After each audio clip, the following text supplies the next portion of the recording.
Okay, everybody, welcome back. It's approximately 1:35 in the afternoon. We will pick up where we left off with item PH4. Commissioners, any other general comments before we go to the public? Seeing none, we'll go out to the public. Is Beverly Hallstead? Is it Hallstead? Beverly?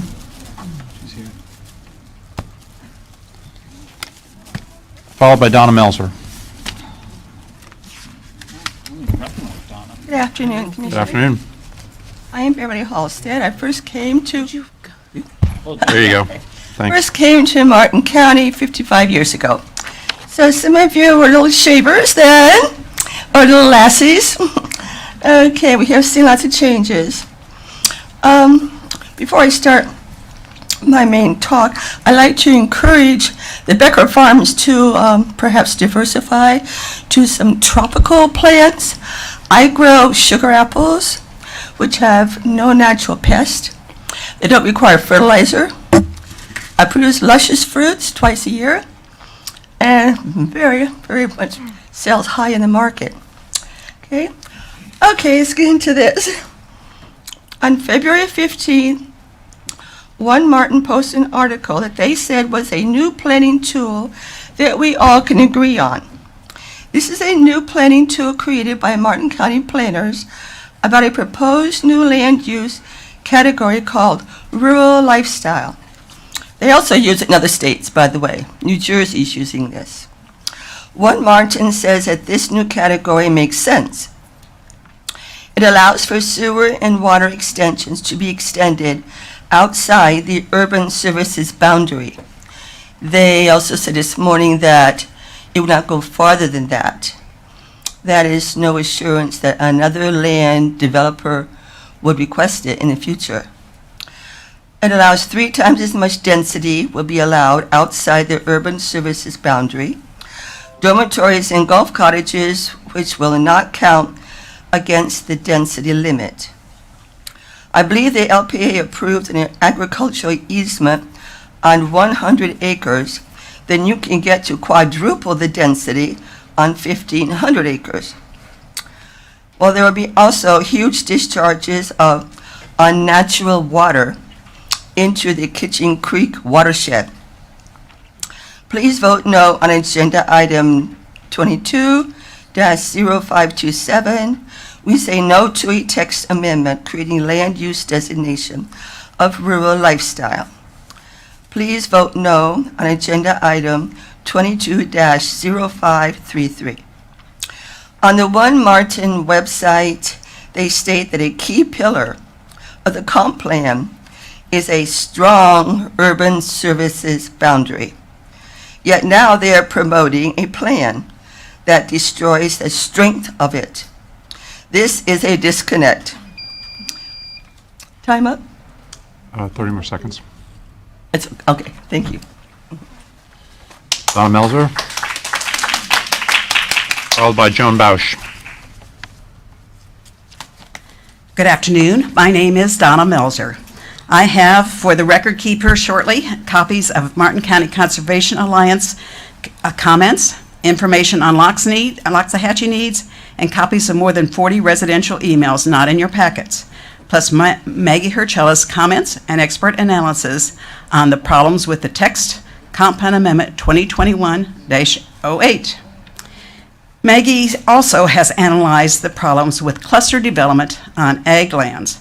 Never hurt the urban boundary.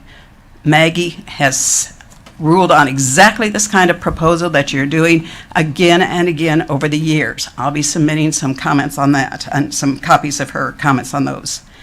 Maggie cared about Martin County and was wise and accurate. She stated that this proposal wrecks the comp plan and would make Martin County worse than Palm Beach and Dade County in terms of containing urban sprawl. They used to talk about putting lipstick on a pig and it's still a pig. Residents are not against good development, they are against bad development. The tweaks by staff do not change the fact that clusters of urban-suburban densities outside the urban boundary have not worked. urban water and sewer, and commercial outside the urban boundary also destroy the urban boundary. The loss of a legally defendable urban service boundary is the problem. Mr. Chiampa, you talked about litigation. You ain't gonna see nothing yet after you pass this and anybody who asks for anything. Maggie said this is about sprawl from here to Okeechobee, and she is right. This is not the Martin County we love. Say no. The claimed benefits and limits are as flimsy as a one-ply tissue. If the applicant truly wants the residents to become more comfortable, then volunteer to provide workshops over the next month or provide written answers to residents' written questions. There were a lot I heard this morning that haven't been answered. Residents have a right to know the impacts of allowing clustered urban densities and commercial and water and sewer someplace, we don't know where, in the 100,000 agriculture areas or everywhere. And now it is claimed not to be costly sprawl from here to Lake Okeechobee. It is not believable. South Florida history makes it not believable. Maggie asked me to be here today to ask you to vote no. Please vote no. Maggie has stood firm against clustering proposals that cost us the urban boundary. This is one of them. Vote no or answer the residents' questions in writing, please. Thank you. Joan Bosch, please, followed by Paul Owens. Good afternoon, Commissioners. Good to be here. This particular text amendment and the following PUD have caused certain concerns to come up in my head and lots of questions. My first concern was regarding the effects on our rivers. The Loxahatchee is in dire need of fresh water. It's not going to get there if it's slowed down by this development. Mangroves are moving up the river, and the cypress are dying from the salt water that's coming in. The St. Lucie South Fork flows to the estuary, and it needs clean water too. The other question is, we the people rely on subterranean aquifers for fresh, clean water to drink. So hopefully we don't have our aquifers polluted. Okay, and then instead of wastewater, I was concerned about the wastewater that I heard being spoken about that would be secondary. I think outside the urban boundary, we should ask for tertiary. They're probably getting better now. I heard about it 40 years ago, so they should be getting better in that regard, and maybe that would be part of the answer to the problem of polluting the rivers. And I'm wondering why 4-story and 40 feet is allowed out there. I mean, I live in a 4-story condo now, and I'm wondering, is this the size building they want to put up as a house for somebody? That doesn't make sense to me. I wonder if you'd be able to ask for habitat restoration. I didn't hear that mentioned. I mean, if there was habitat that was there existing, maybe that they would protect it. But how about restoration of the lands?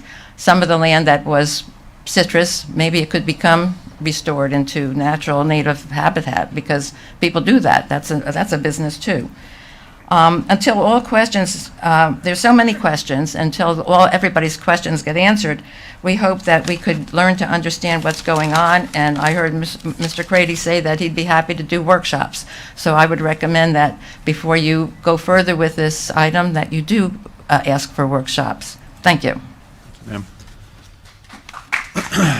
Paul Owens, please. Following Mr. Owens is Peter Conzi. Good afternoon, Commissioners. I'm Paul Owens, President of 1000 Friends of Florida. We believe in environmentally and fiscally responsible development. Under the leadership and guidance of our co-founder, Nat Reed, we began a long history of engagement in Martin County, including helping to craft the county's award-winning comp plan and to defend it, including one of its hallmarks, the urban services boundary. From our inception, we've stood for managing growth, not stopping growth, but managing growth in a fiscally and environmentally responsible way means directing it first to urban areas with the infrastructure in place to handle it before approving it for outlying natural or agricultural lands. Martin County's comp plan, as you know, says that its urban services district is the appropriate place for new development until the district is projected to exceed its residential capacity, when the district can be expanded. So any proposal to deviate from this core principle needs to be thoroughly and publicly scrutinized and debated. The fact that most of the open land is gone from counties to the south does not make the development of the natural and agricultural land in Martin County inevitable. That decision is still up to you as county leaders.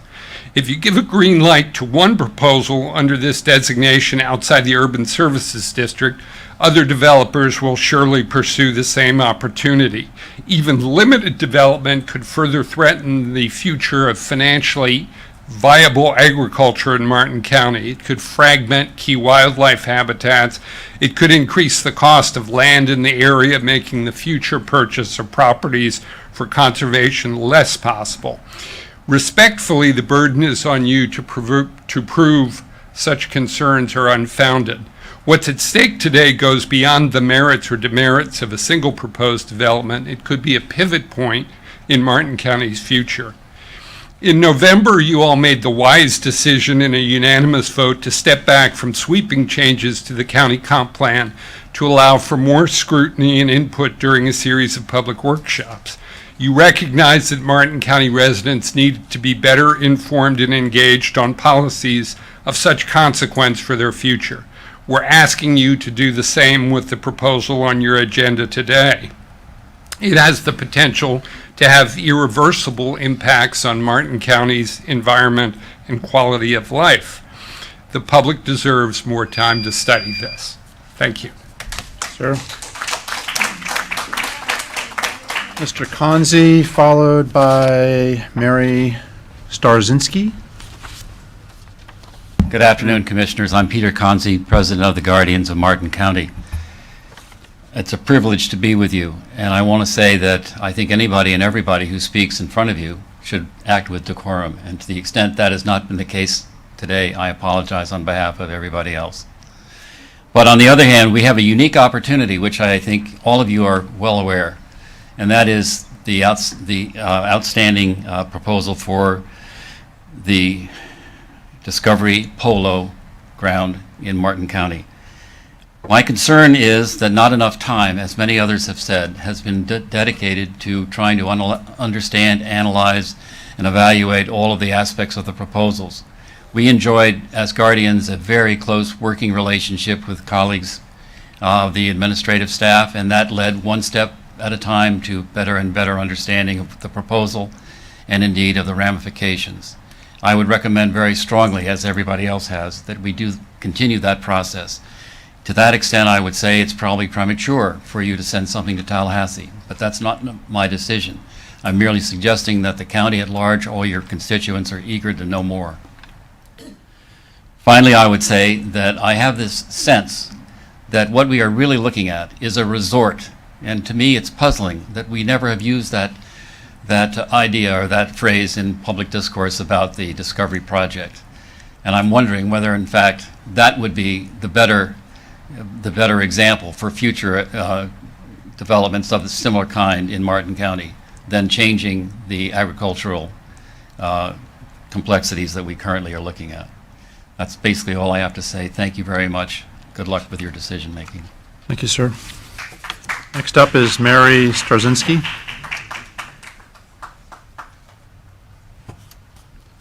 Good afternoon. I'm Mary Starzinski. Were you supposed to call me? I'm sorry? I'm Mary Starzinski. First of all, thank all of you for your service, Commissioner, staff. Appreciate that. Can't be easy up there. So I've been thinking a lot about Maggie Hercella over the last few days. Maggie was an extraordinary person, but she was, in my opinion, also a keystone person. The keystone of a bridge is the central piece without which the whole structure will collapse. There are many people here today who understand and can articulate much better than I the complexities of Martin County's comprehensive growth plan. But it is clear from the scientific literature that there are no longer any real untouched spaces in our world or in our country. It is my argument that moving forward with these proposed changes to our comp plan will remove the keystone that holds Martin County apart and makes it such a unique and precious place in which to live. Martin County has been in the past a champion for sustainable growth, habitat restoration, and preservation. This requires native ecosystems with plants and insects that support the bottom of the food chain, because without that, the food chain will collapse. And who do you think is at the top of the food chain? It is us. We will collapse. So please, I'm a healthcare person. For the sake of the long-term public health and the common good, please don't change the comp plan. Thank you again for your service. Jim Moyer, please, followed by Beverly Hallstead. Oh, I'm sorry. I guess we had two in for you. Jim Moyer, you back?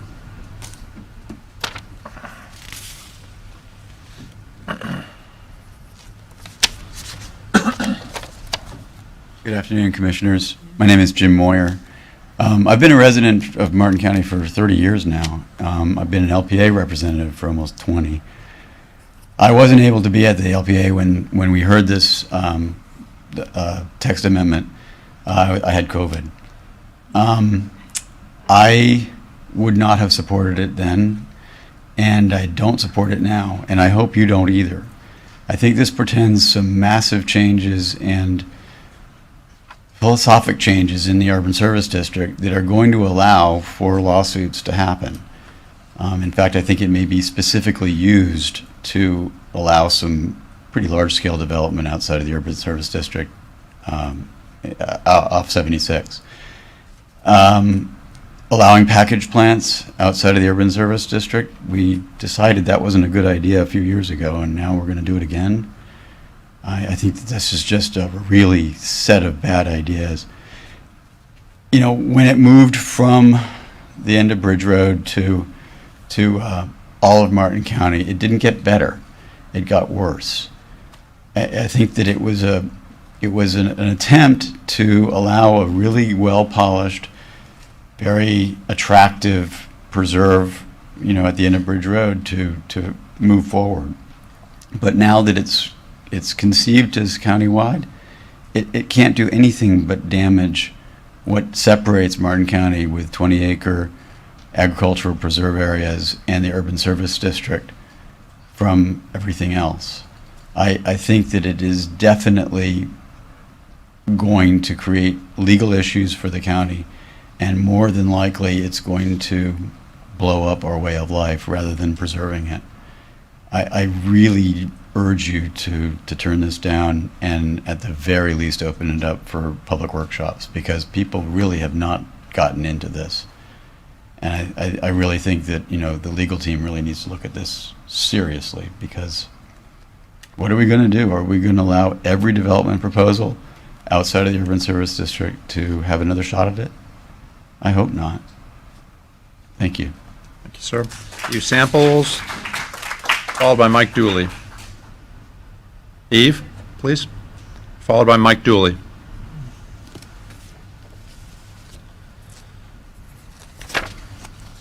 Good afternoon, Commissioners. I spent a lot of hours in this room as a journalist over the years, but never stepped up to the podium, so I appreciate you taking my comments today. I'm Eve Samples. I'm Executive Director of Friends of the Everglades. We were founded in 1969 by Marjorie Stoneman Douglas, and we moved to Stewart 2.5 years ago, in part because this is one of the most vibrant environmental communities in our state. During my time as a journalist, I had the privilege of learning from some pillars of our environmental community, Maggie Herchala, Nathaniel Reed, Carl Wickstrom, and what they had is long-term vision. They could see the problems with short-term decision-making and the implications it had on our environment. With that said, there are serious long-term implications for creating a brand-new rural lifestyle land use designation. It goes well beyond the single project Mr. Hurley's company is putting before you today. It would poke a huge hole in Martin County's comp plan. The comp plan clearly addresses how to handle development. It calls for development to occur within the urban services district until the district approaches its capacity for additional development. Then the district can be expanded. We have not reached that capacity today. There's a question that I still haven't heard an answer to today. Where is the justification for this comp plan amendment, both the text amendment I'm speaking on now and the related future land use map amendment? What is the demonstrated need? Yes, landowners stand to make a profit by upzoning their land, but there is no guaranteed right under state law for you to grant it. Martin County is different from counties to the south because of its comp plan, which prioritizes the environment and quality of life by maintaining responsible limits on development and directing it within the Urban Services District. The new rural lifestyle land use designation to allow suburban-style resort development outside of the district would violate that core tenet. We've seen this movie before. It just has a new title today. When clustering was proposed years ago, residents rose up and asked you to reject it. Today, Martin County residents are asking you again not to move forward with this new rural lifestyle land use. Please take the long view. Think about the domino effect of this new land use on our western lands. Think about neighboring landowners who will demand the same rights to upzone their property. Please do not transmit amendments 220527 or 220533. They would undermine the integrity of the comp plan. That, in turn, would undermine our quality of life here. Friends of the Everglades stand in opposition with the many residents who spoke today. Thank you. Thank you. Mike Douly.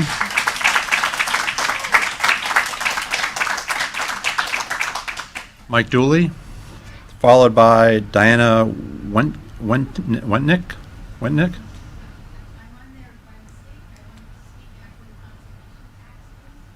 I'm sorry, I'll ask you to come up when Mike's done. You can tell us what you said. Mike, good morning, or good afternoon. Good afternoon. I'm Mike Douly. Moved to Hope Sound in 1975 from Broward County. I remember Broward County in the 50s and the 60s. Broward County was a no-growth county. They didn't want to be like Dade County, and they didn't plan. So here we are, and every comment that was made today, I think every one of them has merit. But before I go into that, I did want to take a personal moment to express my condolences to the Herchella family as well. I've known Maggie for 40 years. I spent a lot of time sitting up here and addressing Maggie, and we talked about different issues. We had a great respect for each other, and I just wish her and her family the very, very best. She was a great lady. So, in looking at what is being discussed here, I want to talk about the text amendment. When we think about long-term planning, we're not talking about planning in the next 5 years, but long-term planning, we talk about what could possibly happen over time. And this board will change over time. 20 years from now, there'll be a whole new different set of commissioners, and the mindset will change. And when that mindset changes, growth tends to follow. This is a really unique opportunity, I think, if it's done right. If it's done right, where you could take off the inventory of available lands a whole lot of property. So I heard the comment 100,000 acres a moment ago, and I put down here, I just did some quick math, 50,000 foot level. If I miss it by 5 acres or so, excuse me, but you got 100,000 acres. You got to create these 1,000 acre units. They've got to go out and buy 500 acres. At the end of all of that, you end up with 33,000 acres taken off the inventory, 66,000 acres left for development. Of the 66,000, 70% of that becomes open space. That leaves you about 20,000 acres of development. Do the math. If you have 100,000 acres at 1 unit per 20 acres, that's 5,000 homes. Worst case scenario, if you gave 5 units to the new formula, you end up with 4,000 homes. It's a 25% reduction in housing across the board in perpetuity, long term. There's a lot that needs to be vetted out here. There's a lot that has to happen. I really do believe that we should be doing some public workshops to educate, because I think that the more we look into this and the more we study the concepts of the new package plants, if you call them tertiary water treatments, we need to understand that. And I think as a people, if we learn and if we do this right, it really could be not the death of the growth management plan, but really a strengthening of our plan to reduce density overall. Thank you very much. Thank you, Mike. Diana, if you could please come up. We can't, for the record, I can't take comment from the back of the room, and if you want to speak now, that's fine. I'm just going to read a letter. I'm going to read a letter from the Native Plant Society. Sure. Okay, thank you. Sales tax. My name's Diana Wait, Wentick. I'm sorry, wait. You have comp plan PH 4 and 5 on your It was a mistake. Oh, okay. So you want to talk on, DEPT-3. okay, that'll be later on. I don't mind waiting. Okay, great. Thank you. And we have Geraldine Dubet?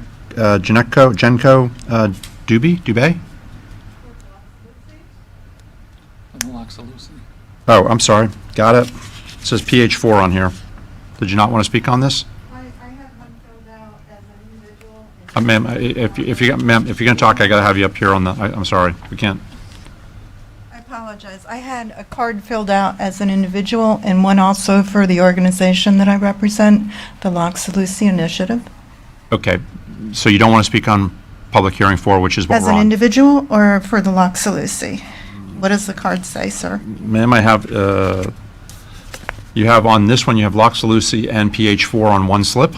Okay, is that the one? Great. And then you have another one further on, I guess, that's just public hearing 4. So that's what you want to speak Okay. on. So this is the Loxalucy one? No, ma'am. We're on Oh, public okay. hearing item 4. And speaking as an individual, I have listened to everybody here today, and there's a dramatic overlap between whether we're looking at a comprehensive plan amendment or we're looking at an application for discovery lands. I heard Commissioner Hurd addressing the comp plan amendment, and she was stopped in the middle of her discussion because it overlapped with the plan, the PUD for discovery. Yet I heard Ed Campy, Commissioner, discussing the discovery, and he wasn't stopped. So obviously the two are highly connected and not being addressed individually. And not addressing them individually, to me, as a public citizen, is like throwing the baby out with the bathwater. You have a lot of things that are in our comprehensive plan that address our long-term growth. Those aren't included in this comp plan. We have a lot of contiguous environmental areas that need to be protected that'll end up being fragmented. We have issues regarding the urban service district. And when I was at the LPA meeting, I asked the question, has anybody evaluated all of the other parcels of land? The thousands of acres, however many thousands they could be. It could be 130,000, it could be 90,000. Nobody has evaluated how that will affect the county if each of those areas is developed under this rural lifestyle amendment. And that's really what we need to be looking at if we're looking at a comp plan amendment. You need to look at the two things separately. I don't think a lot of people are opposed to the idea of doing a development such as Discovery. What we're opposed to and what we're concerned about is the issue of the comprehensive plan and how that protects Martin County, keeps our character, and looks to the future, and provides all of the types of things that everybody that lives here moved here for.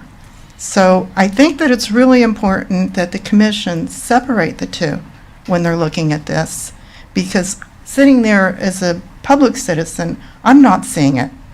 Thank you very much. Ma'am. Anthony Zenino. And then followed by Mr. Zenino, Sally O'Connell. And that's the last public speaker form I have.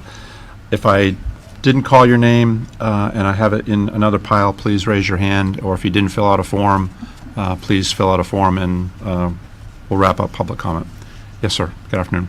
Good afternoon. I'm Tony Zenino, and I'm speaking as a Hope Sound resident, board member of the Guardians, and member of the Loxalucy Headwaters Initiative Steering Committee. And I was extremely concerned about this rural lifestyle amendment, as many of the residents who have come before you this morning, especially reading it just before the LPA meeting. I would, however, like to thank Harold Jenkins for the opportunity, along with the other Guardians, to meet with the land management staff to better understand the intent of this rural lifestyle amendment. and to answer and discuss many of our concerns. I found there was a great deal of information that we did not understand and a number of issues which needed to be clarified. This is a very important amendment to the comprehensive plan, and it's going to provide an opportunity to develop lands outside the urban service districts. We do feel that the unique rural character of Martin County, which we all feel needs to be preserved, is of concern to all residents. There has not been sufficient time for the residents to read the final amendment, nor to fully understand how it's intended to be implemented. Consequently, I would urge the commissioners to postpone their decision at this time. The Guardians are willing to help conduct a community-wide workshop for the purpose of informing the residents to better allow understanding of how this amendment will work. We would need about 3 weeks to organize and implement such a workshop, and we would appreciate that this decision be postponed until that time. However, I do feel that the discovery proposal has been far better vetted with the residents and would be more appropriate for a vote today. Thank you, sir. Sally O'Connell? And Sally's the last form I have. Anybody else again? I'll just ask again as she's coming up. If not, Sally will be our last public speaker. Good afternoon, Commissioners. I am Sally O'Connell. I can honestly say this is the hardest commission meeting I've ever attended. My dear friend Maggie's not here, but I know she would be so happy and proud about all the people here who care about our county. I sincerely hope you are paying attention to what the public is telling you. We are upset about overdevelopment, traffic jammed roads, and increasing taxes. We be mad. Before any decision is made, all of the public's questions need to be answered with accuracy, accountability, and analysis. This is not a site-specific amendment. Maggie described it as the most dramatic change to the comprehensive plan since it was adopted in 1982. The Rural Lifestyle Land Use Text Amendment will potentially apply to all agricultural land of 1,000 acres or more. It could quadruple the allowable density on Martin County's agricultural land. Here are just a few of the many unanswered questions. How many agricultural acres are potentially available for the rural lifestyle land use? Staff says they don't know. How can you assure us that density will be limited to 5 units per acre when density calculations don't include golf cottages, accessory buildings, or dormitories? Dormitories? What is this? That is offensive. If you want employees to live nearby, include affordable housing in the project. What does self-contained mean? They're all still gonna need police, ambulance, schools. It's ridiculous. Why is off-site open space allowed for this new land use? It is not allowed in any other land use. This is not the way to protect agricultural and rural lands. All of you campaigned on a promise to protect and uphold Martin County's comprehensive plan. All of you promised not to break the urban service boundary. This amendment allows urban services to be extended outside of the urban service boundary. It will destroy the urban service boundary. All of you 5 commissioners campaigned on a promise to protect and uphold the comprehensive plan. Today is the day when we see whether your campaign promises are kept or broken. If you approve this Becker Grove request, we will know your campaign promises have been broken, and we will remember. Okay. Thank you all very much. That is the last public speaker form I have for this item. We'll come back to the board for discussion or questions of staff or the applicant. Commissioner Jenkins? So this, again, I don't think everybody understands this is a transmittal hearing. How long does it take on average for a transmittal hearing to come back for our consideration for adoption? I'd estimate about 50 days. 50 days. Okay, we've been, Mr. Zenino says he needs 3 weeks to put together a workshop, so that would seem like that would be a adequate amount of time to not slow down the due process of the applicant. I'm intrigued by Commissioner Campy's, and I wish I would have thought about it myself. Just talking to Krista, she kind of has some concerns and but didn't say no. But that, and I got to remind everybody, I've been here 5 years, and the first thing, one of the very first things we did was to acquire 26 acres of land that took us 12 years. The Hope Sound Scrub Reserve, and honestly, if it wasn't for Joe Negron and a willing seller, Mr. Ham, we wouldn't even done that. We have the opportunity right now to really make a difference, but we really need to get it right, and I get it. The one item that I've spoke to the applicant about, I've spoke to staff about, that is always been dangling, is this third-party signator. And I completely agree with Commissioner Hetherington. It needs to be both instead of or. And having a organization like Audubon sign on the title and secure that this is never going to be anything different makes me feel good. Having a government body that in 4 or 5 years from now could be a whatever, they could do anything they want, but it's going to be less likely for them to be able to convince Audubon to do anything different. So I feel much better if that was, matter of fact, that's a prerequisite, I think, at this point for my support on this item. And with that, I had a whole bunch to say, but Mr. Campy did a fabulous job summarizing, and your questions were wonderful, so I'll stop there. Commissioner Hurd. Yeah, I think that the biggest factor for all of us should be the participation of our public today, who showed up overwhelmingly opposed.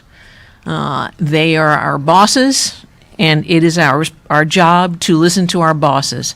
And 99.9% of our residents are vigorously opposed to this for good reasons. We don't know how many units are going to be available because staff won't tell us how many units are available. We know that we're not counting units. We're not counting employee quarters. We're not counting accessory dwellings. We're not counting any of that. Even though it's going to be taking away residential capacity, we're not counting any of those toward our active residential capacity, which is a requirement of the comp plan. I don't know how you do an end run around that. There was a required economic analysis that was prepared, that had to be prepared as part of the consideration for this. No economic analysis was performed. There's a requirement that physical improvements within the PUD shall have a taxable value that far exceeds the value of improvements on ag. That doesn't exist. That evaluation hasn't been done, and it's a requirement. It's a requirement that you placed upon yourselves, and you haven't done it.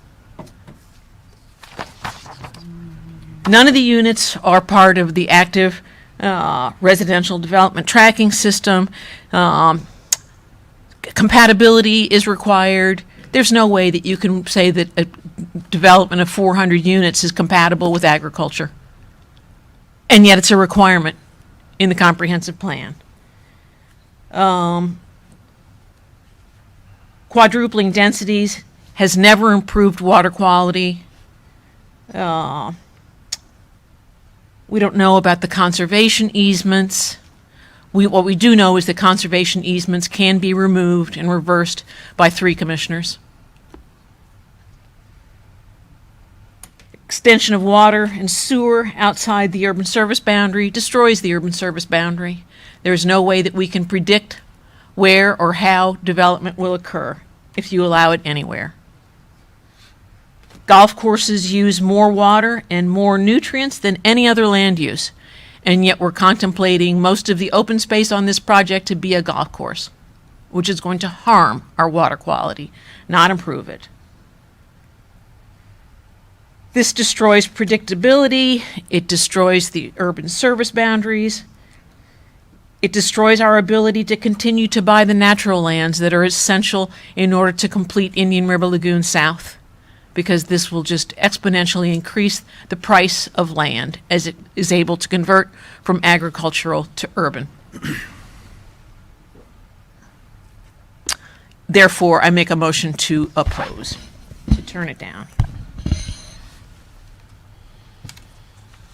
Okay.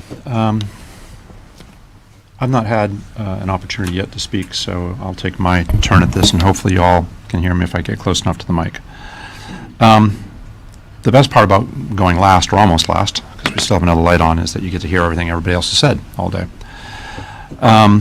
So I'm going to comment on a range of different things I've heard today, both from commissioners, from staff, from the public, the applicant, and try to tie some of it together, at least for me, that it makes sense to all of you, at least how I'm thinking about this.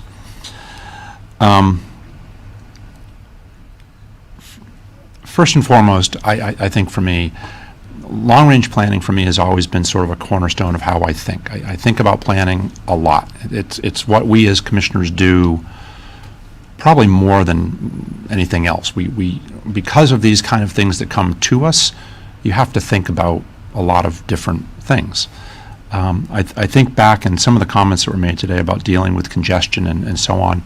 There was a time when I was first elected, there were road improvements regardless of what had happened or what was going to happen to us inside the urban service boundary that weren't supported by previous commissions.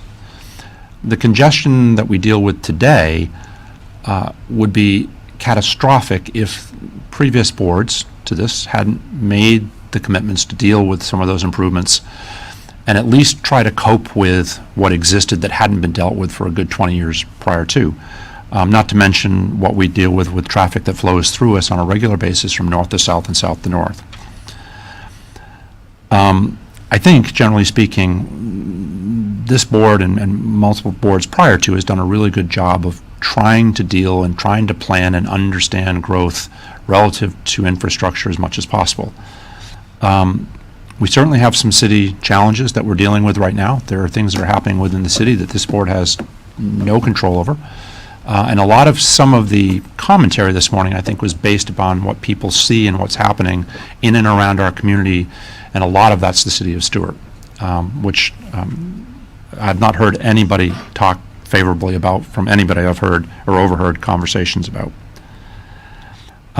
And that goes on to Costco and all sorts of things. I mean, there's, you know, if you rolled this back a little bit, Costco is trying to be in Palm City and decided for all sorts of reasons not to be in Palm City. Now it's in the city of Stewart, and that's causing different reactions to a single development called Costco.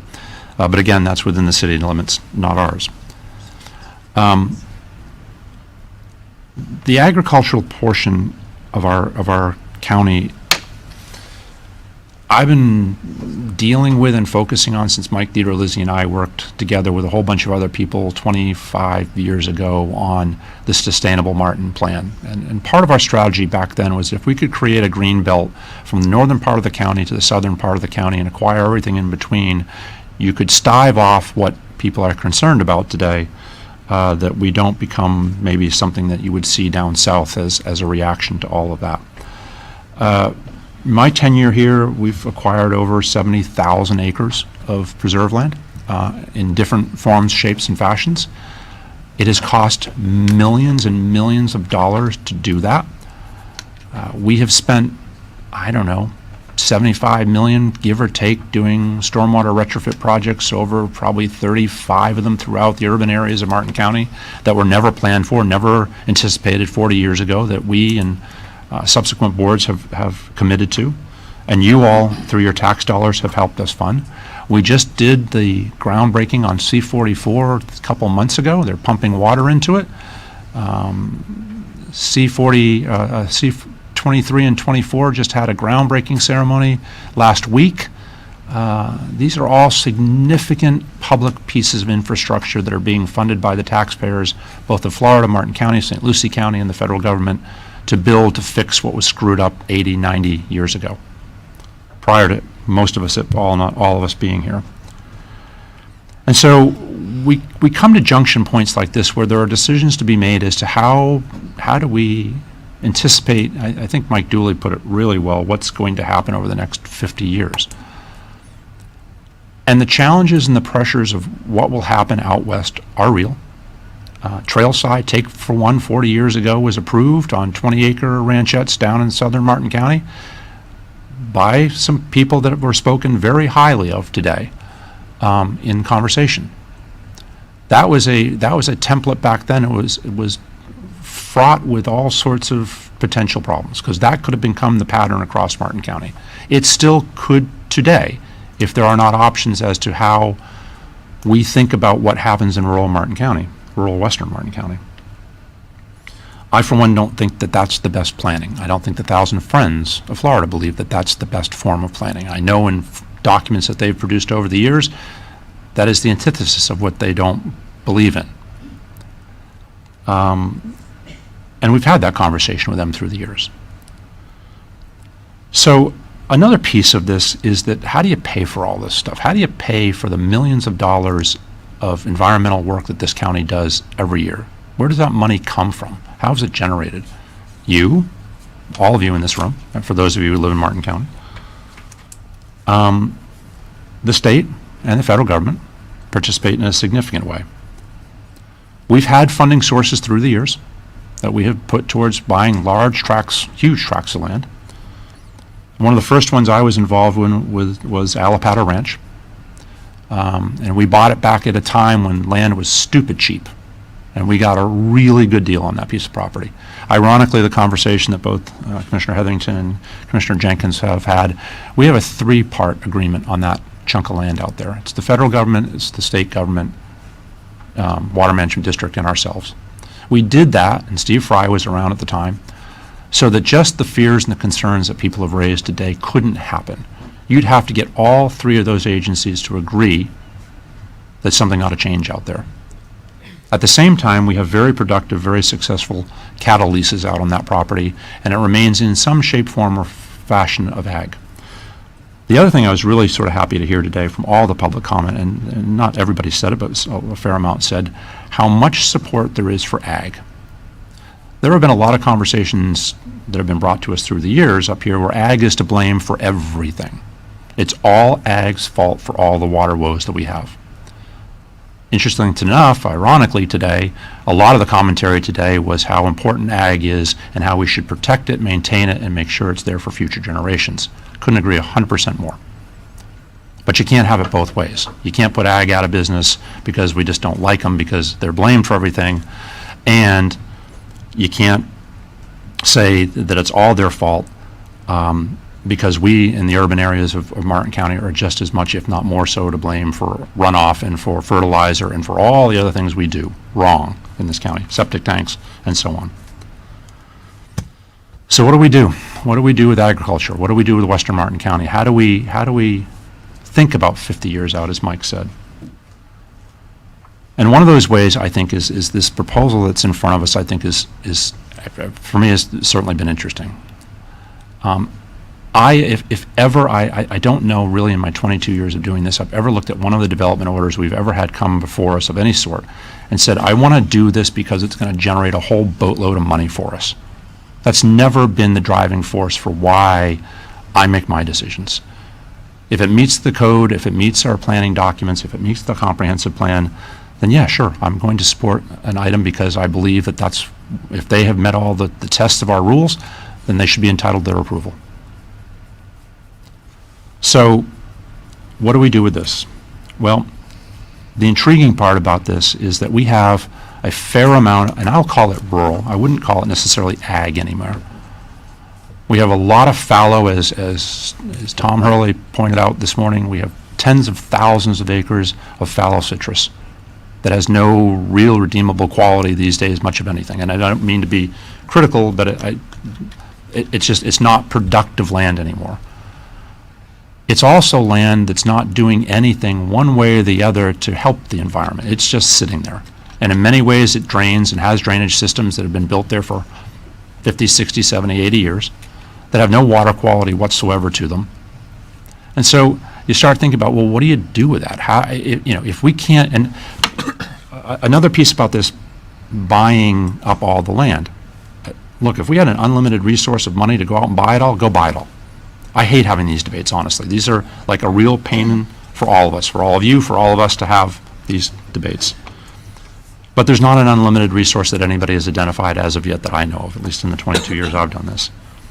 Although Commissioner Campy has come up with, I think, a super good idea.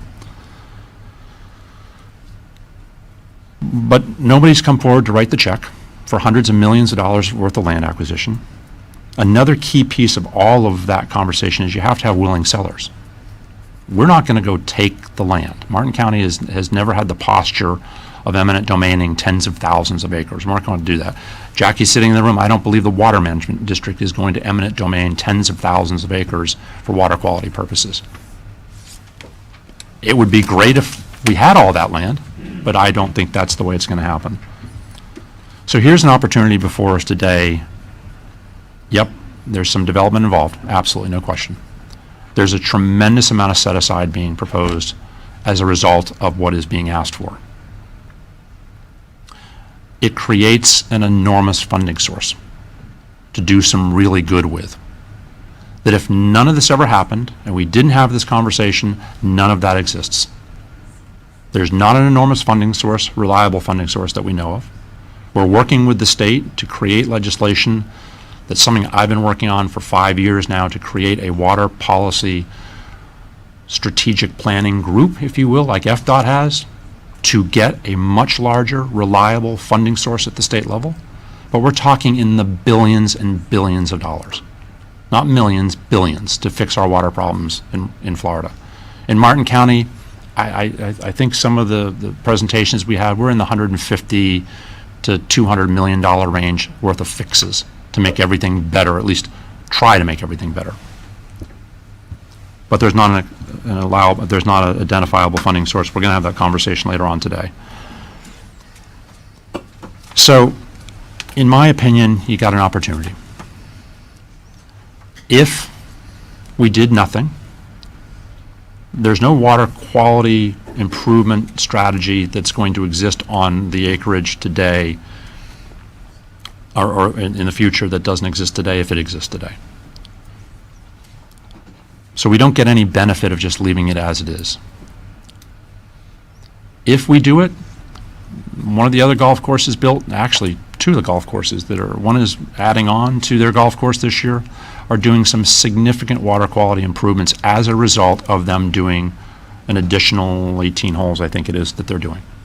They're doing some reconnection to the Kitchen Creek area down in Harold's district. It'll be phenomenal.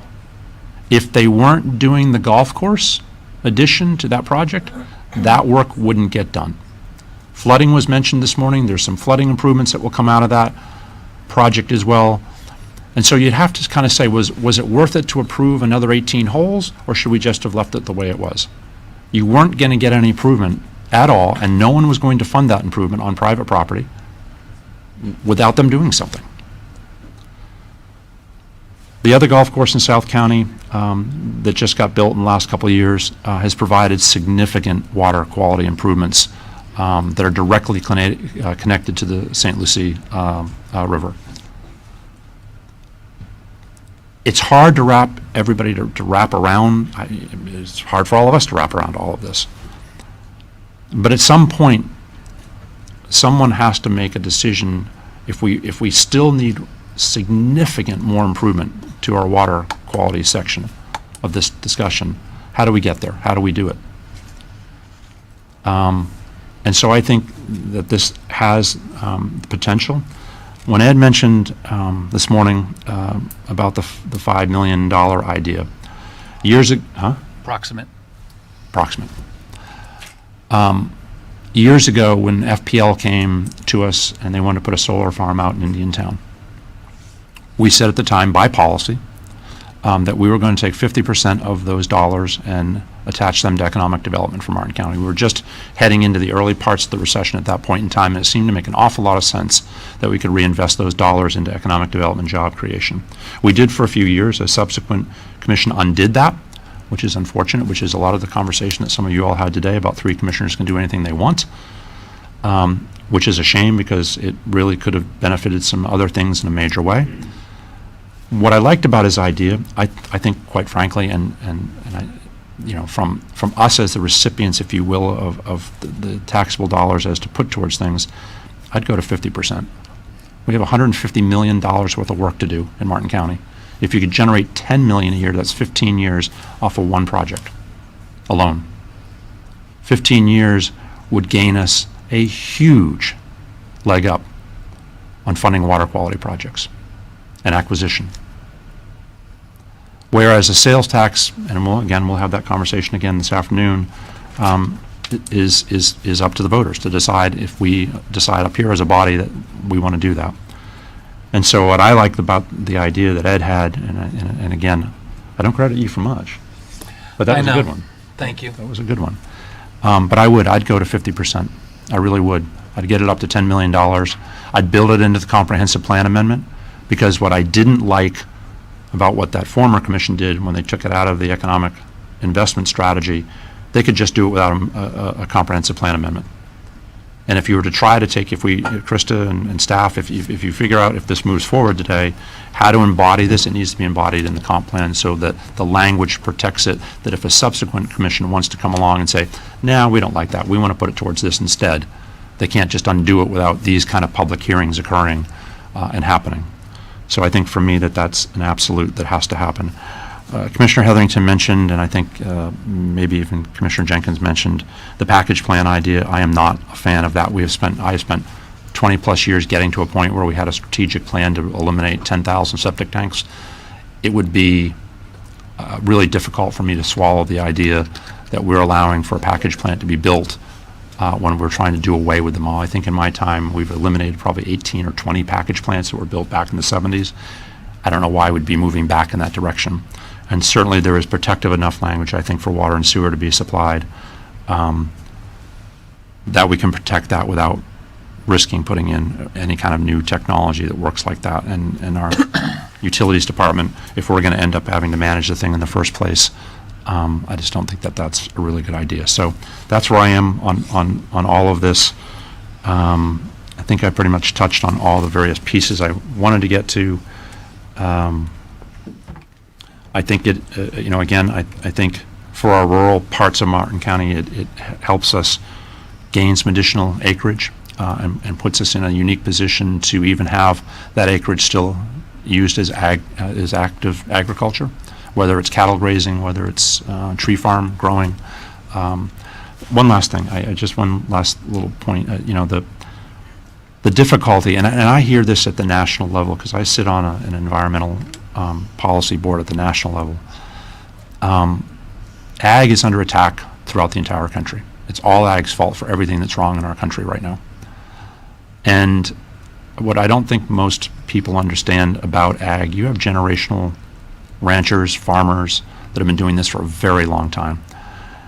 If you put them out of business, or if you put enough restrictions around them to the point where you constrict them to such a point that they can't produce anymore, they can't. And they'll have to find another alternative. And there's a real concern nationally that is afoot, and that there are people giving up on the idea that they can make an honest living doing agriculture. So I'm glad that people here in Martin County at least still value agriculture as an important component to our community, because it is. But the idea that you can come in with small boutique little farms and produce something that is cost affordable for thousands and thousands of acres on a commercial market is really tough. It's hard to do. I mean, you got one sitting right here in the second row that has been doing it for generations. And when we lost citrus, it forced everybody to rethink how we do it. And some people are kind of coming up with some alternatives, but I would imagine that it's a far reach from where they were. So those are my comments. Thank you for everybody showing up today and participating. Commissioner Campy, I think you had your light on next. I did, thank you. Okay, we heard a lot this morning from the public. You've heard from staff, you've heard from the applicant, you've heard from us. And this is what I've heard. I'm going to try to consolidate some of what we've heard. We heard some people say that they thought they didn't like the far-reaching and the broad brush of the change in land use that would be countywide. We heard some people say that they were in favor of this specific project at this particular location more than once. Not everybody said that, obviously. Some people want neither.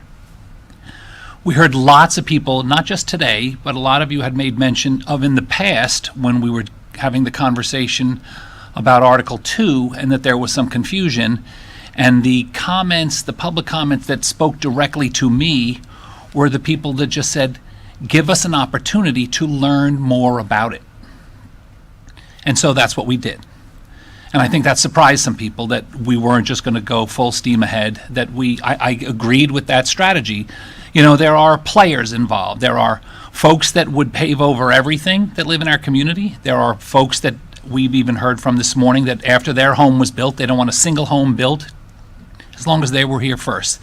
So if you start to sort of put those folks into different categories, we got to worry about everyone else. You know, it's normally how it works. So with that in mind, there was an excellent suggestion that came forward, because I think the group has really evolved into a group that is not just biased in one particular direction or another, or at least doesn't even have, maybe they never were, but there might have been the appearance that the group was potentially biased and that you wouldn't have gotten a fair shake. So I am not opposed to the suggestion that was made that the Guardians facilitate a public meeting. Be careful what you put out there as a suggestion, because we might take you up on it. I think that public meeting would potentially address a lot of what we've heard this morning, and a lot of what, it sort of requires all of the players that are involved to put your money where your mouth is.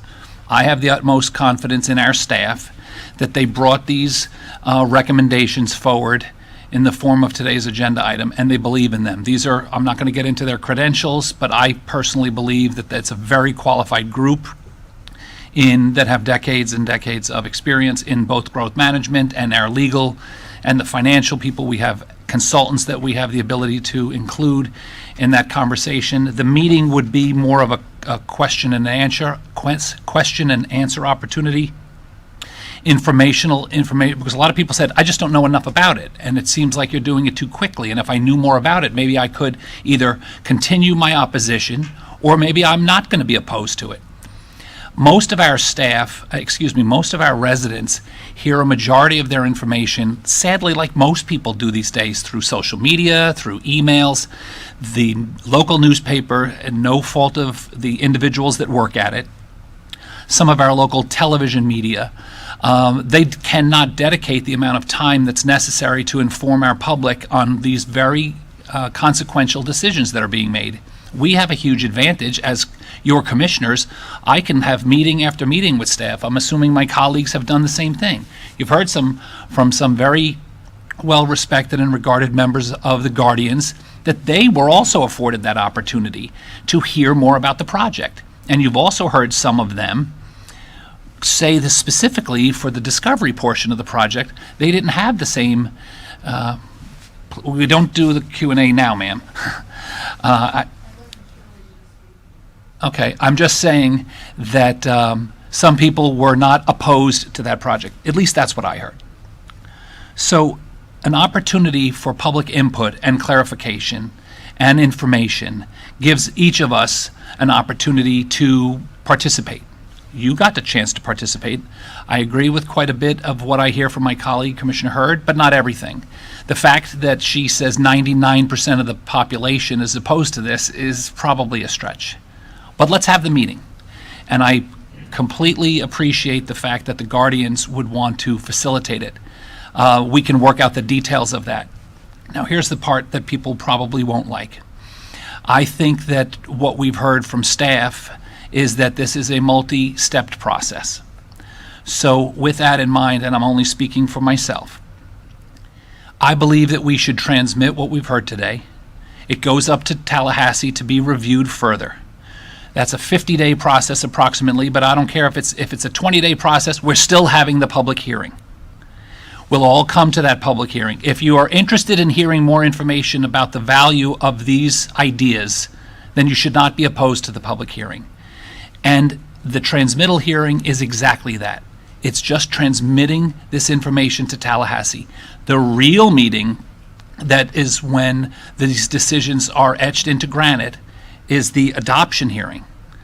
I will commit to participate in any meeting that is held between the transmittal hearing and the adoption hearing. If at that meeting we do not answer the questions and we do not get involved in that, I will be at those meetings. If it's one, if it's all day long, I'll sit there with everybody else as long as it has to be. We can lay out a framework that makes it a very fair meeting and doesn't turn it into a free-for-all. Our staff will be there. I had a conversation to briefly speak to some of our senior staff. They're okay with that. The Guardians have already agreed. Other folks that want to participate and hear the information, if at the time we find out that it should be a portion of what we've heard today that we've transmitted, it should be none of it should be adopted, or all of it should be adopted. I think that's what you asked of us today, is for more time, more explanation, more clarification, and the opportunity to participate, and that's what I'm personally making a motion to give you.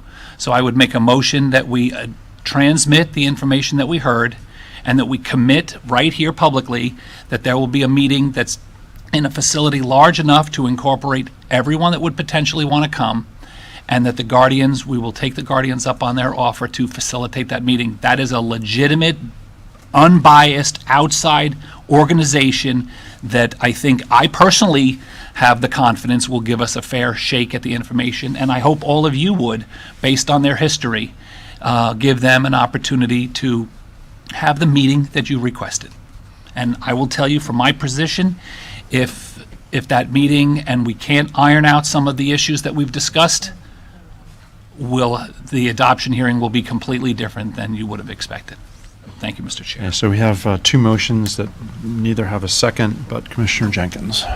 Ask Mr. Campy to add to his motion, if he would, to change the "or" to "and" on the signer between the government and the 501c, however that language is, please. I apologize. I had that right here in the corner of my notes. It says, two-part guarantors to ensure environmental conservation easements are forever. I completely agree. It should not just be a governmental entity, that three commissioners today or in the future could pull that back. I think that's one of the cornerstones of what's being, proposed. And if you could pull it down months, years, decades down the road, it needs to be locked in. People should be guaranteed that assurance. I agree with your change. And with that, I will second it. Okay. So before we go much further, there's been a lot of commentary to staff, or I say to staff, to the staff, audience, and so on. With this workshop that's being proposed, there will be the opportunity for public to give more input, which is a good thing. There will be, I hope, the opportunity for staff to have taken what the board has said, not only that change, but other commentary that the board has had.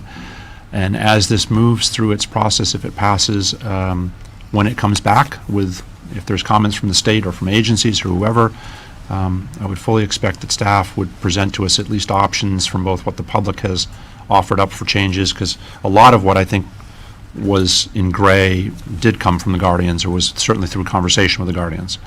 And so I would expect that when this comes back, staff will have the opportunity at an adoption hearing to present to us ideas that could be incorporated, that may have been worked through the public, or questions from the commissioners, to fully vet out through that time period between now and if it comes back or when it comes back. And potential comments from. And potential comment, yeah, absolutely. Did you have your light on? Yes, if I could just, to clarify, so the context that I'm hearing is transmittal and an opportunity to do some public education in the interim? Yes. Because you have the context of your plan amendment. There's certainly details, tightening up, that type of language can happen between transmittal and adoption. So if the focus is some education and then out of that could come some clarification, I think that's an appropriate parameter for transmittal. I tried to choose my words very carefully. Are you guys clear? I mean, you're. Yes. Yes. Okay. Any heartburn with that? Okay, and Sarah, you're okay over there? Okay, great. Commissioner Heatherington. I guess this goes back to Krista's point. I mean, number one, I still have questions on the table about the open, the public versus private space. You just answered the question of the and or the or on the perpetual conservation. The wastewater inclusion, the wastewater treatment system inclusion, that's still kind of vague, and there's some other language that's vague. So are you suggesting that, if this board transmits it, then you're going to clean up language in the meantime? Well, it would be an opportunity, yes. You provide direction. Clarification, further restrictions. The plan amendment cannot, be any broader than it currently is, the text. Once you advertise it and you have the box, additional clarifying language, yes, that's appropriate between transmittal and adoption. The board retains the right to not adopt it.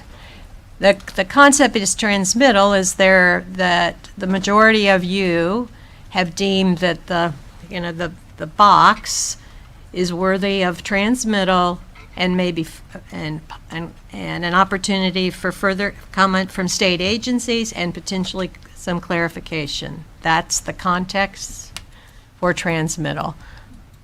So yes, we can clean up the language. Yes, it wouldn't. I'm be just appropriate. concerned that the open space versus the private public open space might be more than just vague language, and that might be different policy direction. And then I guess my second part was, I did hear public speaker say they would organize a workshop. I just want to make sure that, if this gets transmitted, that's a guaranteed thing. That will be done, those public workshops. Well, we just said it in front of all these people here that are very interested, and we said it on television. And But we are not the one organizing the workshops, to my they're shaking understanding. their heads. We can have one of them come forward again. Coordination with staff, right? Okay. Of course. One at a time. I'm sorry. That's all right, just. Sarah. If I might, I think that my understanding of the motion, and Commissioner Campy, you're the motion maker, would be that this would be a public workshop, a public hearing that would be facilitated by the Guardians, but of course, staff in the final analysis would be front and center to ensure that a proper forum was fine, a proper location and forum, and that there was advertisement and done in accordance with our guidelines. So yes, ma'am, we would ensure that was done, and I believe the Guardians would assist us in facilitating the forum. Commissioner, could I just clarify a response? Mr. Donaldson asked me to clarify. So the concept that I said to you is that you have the limits of the box, and so anything that would be more restrictive is appropriate. For example, right now you have several options for the extension of utilities, and if ultimately and I know there's been angst about the advanced treatment, if you no longer wanted to have that as an option, that's perfect. You can remove that as an option because that's more restrictive that now you can only have A and B, or see, I don't know how many other options there were, as opposed to 3 or 4. Those kinds of further restricting the context is, in my opinion, is appropriate. So could we do that today? Yes, you could certainly do that today. Yes, ma'am. Yep. You could remove that as an option. You've already had one, suggested change. So, Commissioner Hurd, last comments, and then we'll clarify the motion, or at least restate the motion and make sure that everybody's clear. Commissioner Hurd. Yeah, so the proposal is to transmit this amendment the way that it's written right now, and then you're acting as if we're going to fix it all. We're going to use a private entity that's going to facilitate, and we're going to do public outreach. I don't understand it. You don't understand it. Don't pretend like you're understanding what we're attempting to do here. What we're doing is rubber stamping the amendment, transmitting it to Tallahassee, and it will be adopted in 50 days. But we're going to pretend in sometime within the next 50 days that we're going to do some public education. Yeah. Is that it? We have never substituted a private entity's decision-making for ours. This is, if we're going to have public hearings, if we're going to have workshops, it's our responsibility to have them, not an outside party. Interesting. Commissioner Kempe.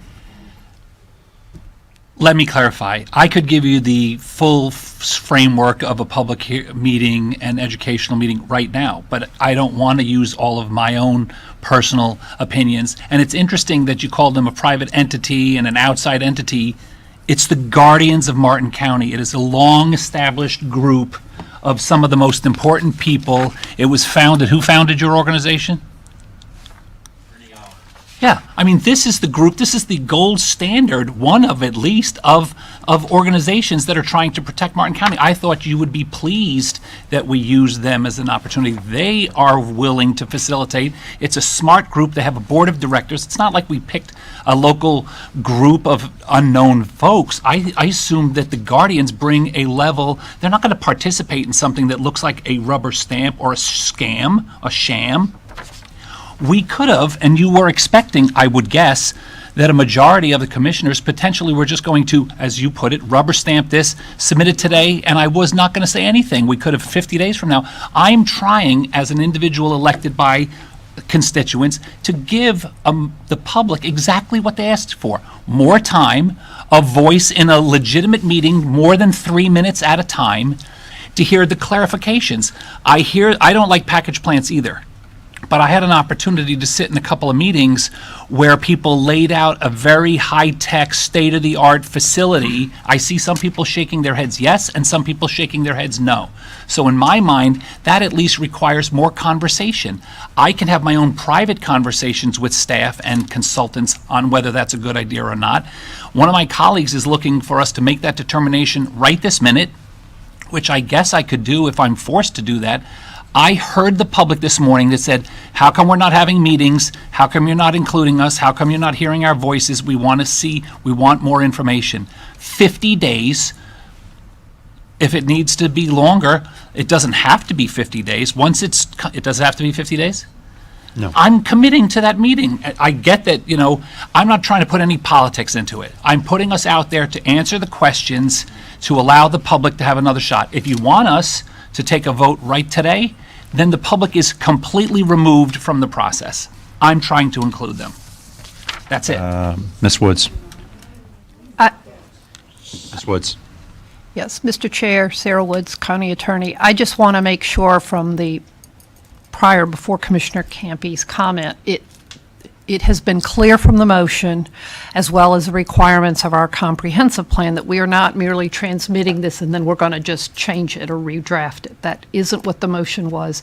That isn't what the intent is. The idea is to facilitate with the assistance of the Guardians as a partner, but we will ensure that all of the county requirements for holding a public forum, and the moderation of it will be there. The Guardians will be there as well to assist us. It will be a partnership, not substituting somebody else's opinion for someone else, because you can't do that anyway. So for the members of the public that may not know, the county attorney's office will ensure that we have followed the requirements of the comprehensive plan and that we stay within the requirements of the transmittal. And then when it comes back, that we also follow that. And I want to make sure everybody understands that. We'll make sure it's follows the rules. Great. Thank you. Thank you. Commissioner Hetherington. I think the ideas on the table are really good. The 70% open space preservation. I love the idea of the public forum. I wish we'd have done it earlier, because if we would have approached it like we did our CRAs got so much buy-in, and as people understood them, it was a good product. And as people understood them, there was more and more buy-in. And my reservation is too. We've talked about preserving land, and we talk about a sales tax and referendum, and I'm concerned that if we lose public buy-in, then we will also those that want to buy and preserve lands via the sales tax referendum, if we don't have the trust of the public, then that will not be successful either. So Okay. again, I think this is a very the plan is great. The applicant, as someone spoke before, the project is a very good project. Unfortunately, we can't talk specifics for the project today, and you're asking us to vote on a policy, which I think still needs more public dialogue. Okay. This relates just to the text amendment, so. Correct, which is PH4, right? We have a motion, we have a second. All those in favor of the motion say aye. Aye. All those opposed? Opposed? Motion carries 3-2 with Commissioner Hurd and Hetherington dissenting. Next item on our agenda will follow is public hearing item 5, legislative public hearing to consider transmittal of a comprehensive plan amendment, CPA 21-9 Becker B14 future land use map amendment. Mr. Doolin, are you leading this? Yes. Good afternoon, members of the board.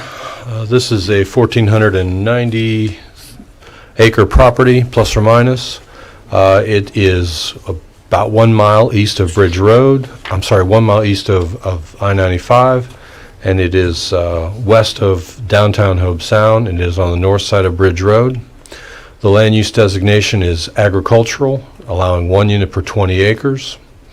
The proposed future land use designation is rural lifestyle. As you can see, let me go to another map here. The site is formerly an orange grove. There's no habitat on the site. I want to get to a future land use map here so I can show you the surrounding land uses on the property.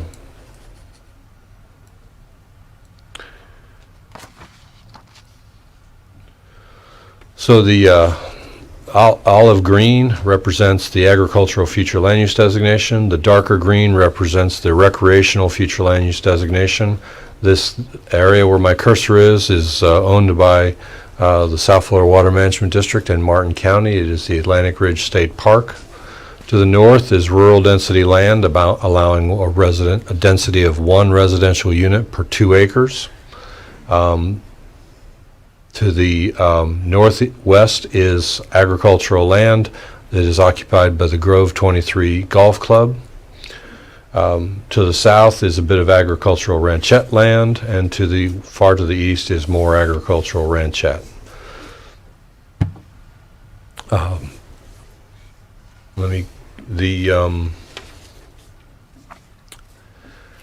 Staff finds that it does not trip any of the urban sprawl criteria because the proposed future land use designation is not urban. It is a rural future land use designation with a comparable density to the agricultural densities. It will have negligible change in the demand for public services over the agricultural ranchette future land use designation, which is also permitted outside the urban service district. The analysis for traffic and other public facilities finds that no objections or issues that will trip up this. and staff finds that at least one of the 4 criteria necessary for us to recommend approval of this future land use change have been met. And with that, I will close the staff presentation and say staff recommends approval of the transmittal of this proposed future land use map amendment. Okay. Commissioners, questions for staff? Commissioner Hurd. I'm looking on the staff report on page 518 and 519 at 2.1 criteria for a future land use amendment. There are 4 criteria. It doesn't meet any of them. The first is past changes in land use designations in the general area make the proposed use logical and consistent with these uses, and adequate public facilities are available. No. Growth in the area in terms of development of vacant land, redevelopment, and availability of public services has altered the character of the area such that the proposed request is now reasonable and consistent with area land use characteristics. No. The proposed change would correct what otherwise would appear to be an inappropriately assigned land use designation. No, it doesn't meet that. And finally, the proposed change would fulfill a public service need that enhances the health, safety, or general welfare of county residents. It doesn't meet any of those criteria. Those are the criteria in the comprehensive plan amendment. Therefore, it cannot be allowed to be approved. Next is 2.2 urban sprawl. There are 13 criteria for evaluating whether or not a proposal is urban sprawl. It meets all 13 of those. Therefore, is not eligible for a future land use designation change. There's a requirement in 2.3 for land use compatibility. The neighboring parcels, along with their land uses, will not be negatively impacted by the proposed land use change. That's not true. They will be negatively impacted by the proposed land use change.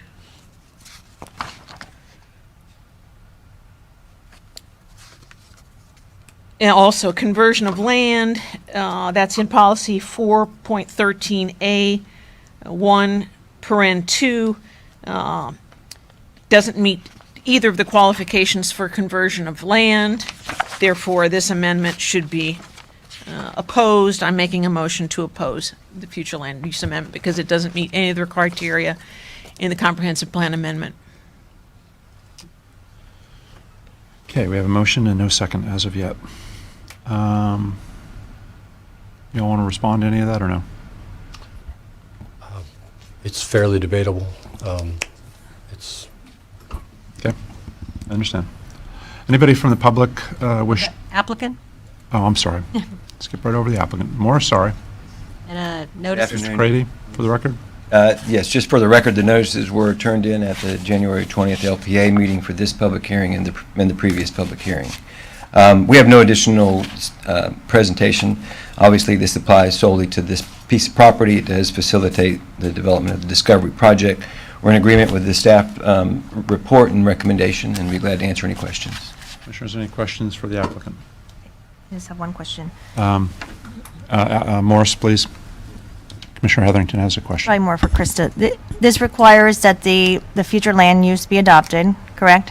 So assuming the prior discussion we had is transmitted and then adopted, this would be transmitted, but then this would be only be adopted when the other is adopted. If you approve of the text amendment, and then you'd have a separate hearing to see if you feel it's appropriate to apply that land use to this piece of property. So assuming we're able to address some of the concerns discussed today on the future land use, then those would apply to this. Right, they would all come back at on the same date, correct, for your consideration. Okay. Yes, ma'am.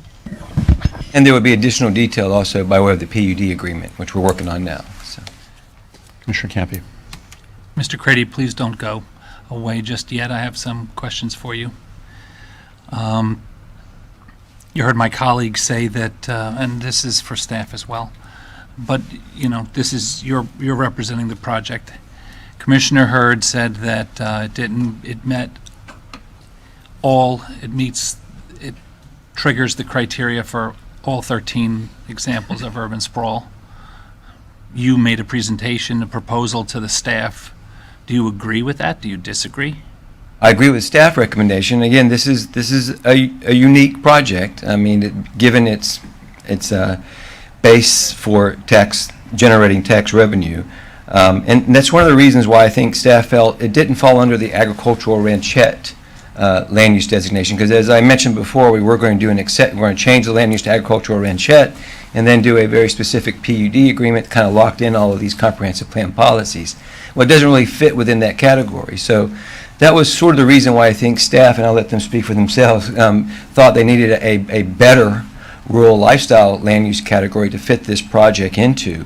Granted, there may not be any other project that can meet the standards that have been created for this land use category, and when this PUD agreement is as you see it in the future, there'll be very few projects that can meet that level of quality. So I think again, the rural lifestyle is a key component of this because it isn't agriculture. We know that, and we don't want to try to fit it in an agricultural box when it really is a conservation project and an off-site agricultural project in this particular case. Okay, a couple questions for you. The way this project was described to me, it really had a lot of attributes that made it easier for me to potentially support it because it was unlike a lot of other projects that have come forward. And I mentioned some of them in my earlier comments before the lunch break, and I apologize for overlapping these type of agenda item clarifications. But I just, I wanted to make sure that people understood, like, what criteria was I using in my formulation of an opinion. And so we heard earlier in the other item that you mentioned it, how many homes could be built if you were doing 1 per 20? Right. On this particular site, 110 homes could be built. Now, they're taking 40 units off of the 800 acres that they're going to be utilizing as under an agricultural easement. So under the current comprehensive plan, if you transferred those units to this site, you could do up to 150 units on this property. Okay, and so are you at the stage where you can start to discuss a little bit about the type of project? No. Well, I'm just asking, I didn't say to it, I'm just asking a question. He can say no, he can't. I took to heart, though, that, this is not. We're just talking more 50,000. Well, I can tell you all of those items in the comprehensive plan text amendment were created by way of this project. The habitat restoration, the public benefits were all derived from the Discovery project and embedded into the comprehensive plan and rural lifestyle policy, so that no one in the future can get a free ride under that rural lifestyle policy. They have to meet the same level of standard that is embedded into the Discovery project. So all of those policies that you previously saw with regard to the rural lifestyle were created by way of this project. It is what this project is doing. Now, we can't go into those in detail, but you did just look at them under the rural land use lifestyle policy. So, we can talk about the fact that we're providing access to the Atlantic State Park, but all that really is tied up into the PUD agreement, which will be before you before the ultimate land use is adopted. Thank you. One final question, Mr. Chair. This project has the ability to stand on its own, correct? Yes. Things that you were discussing, the things that were potentially from the earlier agenda item that made it more of a county-wide philosophy.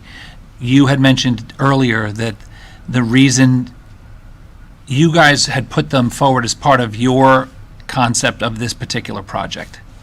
And then they were designed in such a way that staff felt that some of them were legitimately beneficial countywide. Correct. To create another land use. Your project has the ability to stand on its own, even if we wanted to continue to incorporate some of the things that you discussed, that were discussed earlier on, right? Yes. Thank you. Mr. Douly. Mr. Chair, members of the board, to respond in part to the questions raised by Commissioner Campy and some of what other comments that were made, there are 4 criteria. The only people that have to review an amendment for compliance with the 4 criteria in the comp plan, and then I'm speaking of future land use map amendments, is staff.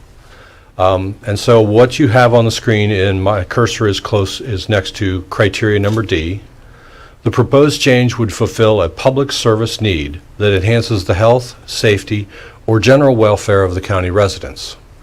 That's the text from the plan. The staff analysis says that this depends on the adoption of the text amendment, but it goes on to say that it provides the adoption of the text amendment and assignment to this property provides the opportunity for open space preservation and taxable values that far exceed the taxable values typically found on agricultural lands. These benefits may be obtained without creating urban sprawl. This may enhance the general welfare of county residents, and that is one of two findings that staff made. And the reason I wanted to touch on that is because following right behind that is the discussion in section 2.2 of the staff report that considers urban sprawl. Well, it goes on to talk about the 13 criteria from Florida statutes which deal with urban sprawl, which in the statutory discussion and in the common parlance of the words means 2 units to the acre, 5 units to the acre, spread out across the western lands of a county. Much has been done, just as has been done in Broward.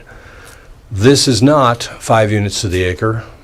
This is at the most 1 unit per 5 acres, and actually less than that if the additional lands are factored in. So it cannot be called urban.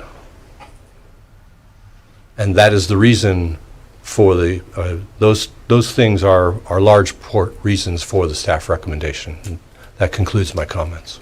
Thank you. Okay, I don't see any other lights. We have a couple public comment from this morning. Tony Zenino, Zenino, did you want to speak on this one as well? No, sir? And Geraldine Dubet. Anybody else wish to speak, please get a card into us or to the bailiff, and we will call you up. I'm Geraldine Dubet, excuse me, and I'm speaking for myself. This future land use amendment, FLUM, for this discovery, along with the comp plan amendment, the drafts were both written by the developer and fine-tuned by our staff. So, of course, they wrote what would work for them to come up with the development that they have. That doesn't say a lot for the citizens of the county. The future land use that Discovery has is not compatible with the adjacent properties. It is not compatible with the surrounding zoning that it currently has. The allowing of somebody to set aside conservation areas somewhere else for trade-offs of density, although that might work, there hasn't been sufficient qualifications established for what that conservation area is going to do for the rest of the citizens. There's nothing but problems when you're allowing a developer to decide what is good for this county. And although the development itself may not be bad, you've had 2 bumper years of tax increases in this county that have sufficiently enlarged the county coffers. So we don't necessarily need to push ourselves to adopt something in such a rush. Thank you. Thank you, ma'am. Anybody else?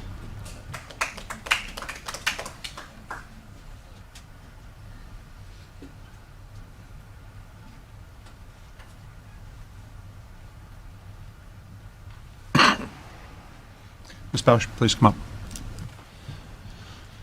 And that'll be the last call, so if anybody's holding on to a thought or a comment, please get it in now, because when we're finished, we're going to close out public comment. Okay.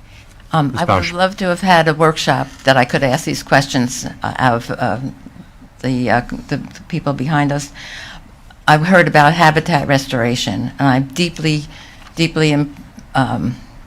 interested in that, because I noticed that there was drainage all around that polo club group, and if those were shut, that land would be wetter.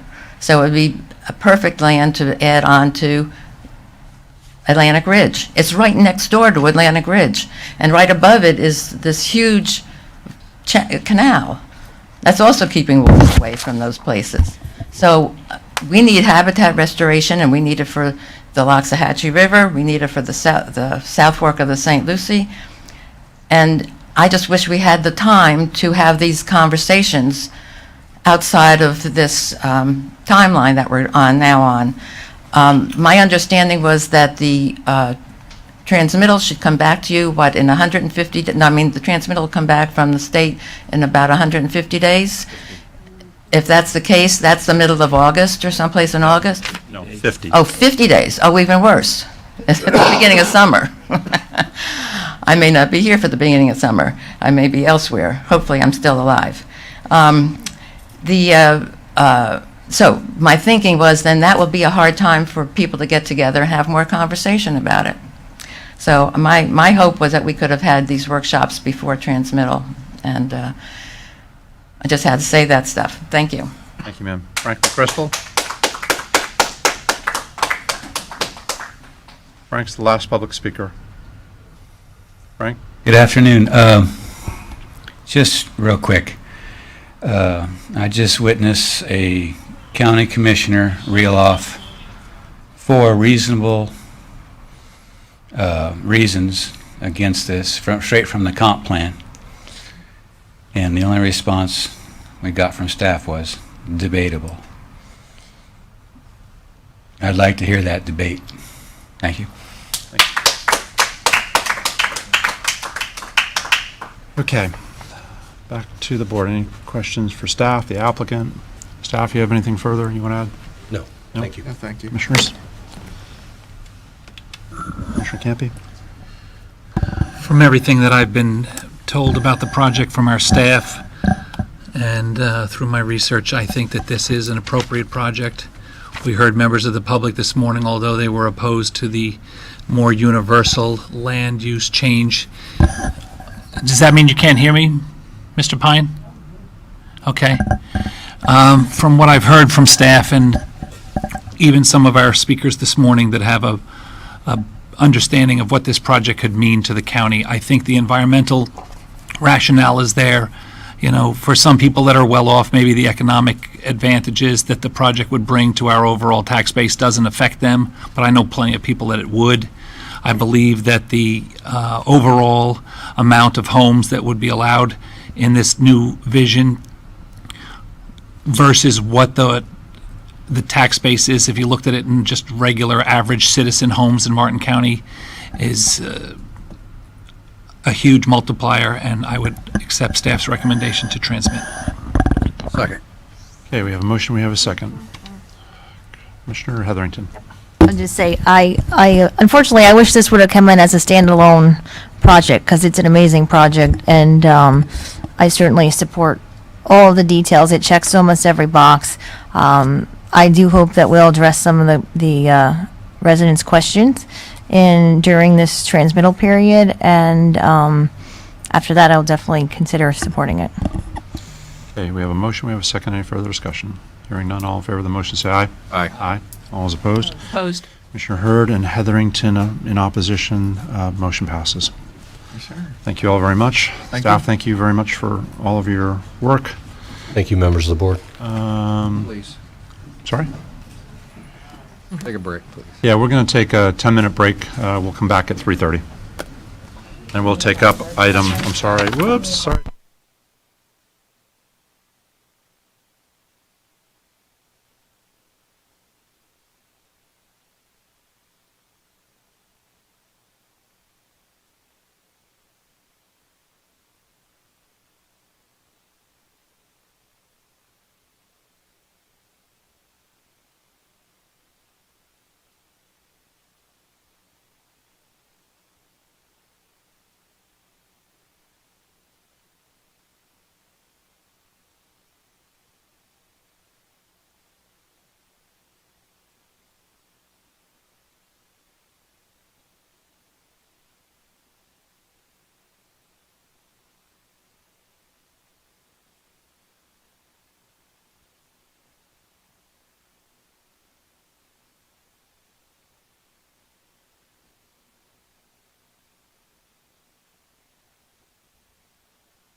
Okay, everybody, welcome back.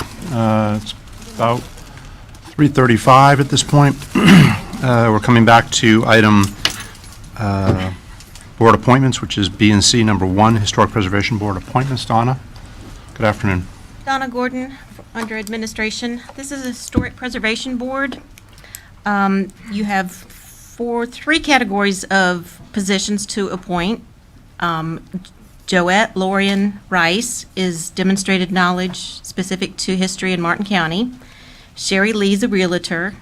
And the two at-large members, the vote was for Mr. Rodney Johnson, 5 votes, and Mr. Duet Price, 4 votes. And all the terms would end February 25, 2026. We need a motion, Commission? Move to approve. Second. We have a motion, we have a second. Any further discussion on the motion? All in favor, say aye. Aye. All those opposed? Motion carries unanimously. Donna, thank you. First item, or first public hearing following that is public hearing item 1, public hearing on proposed Martin County Trico settlement of the lawsuit Francis Bidders versus River Forest Yacht Center LLC in Martin County. Good afternoon, Commissioners. Matthew Graham, HR Risk Management Director for the record. Today, I'm here before you to hear the case of Francis Bidders versus River Forest Yachting Center in Martin County Board of County Commissioners. The public is provided an opportunity to comment on the proposed settlement in accordance with the procedure for the Trico settlements. Ms. Bidders filed a personal injury lawsuit against River Forest Yachting Center and Martin County Board of County Commissioners when she fell to the ground riding her Elliptico bike. Ms. Bidders fell when she was trying to transition from the road to the paved driveway, which was owned by River Forest Yachting Center.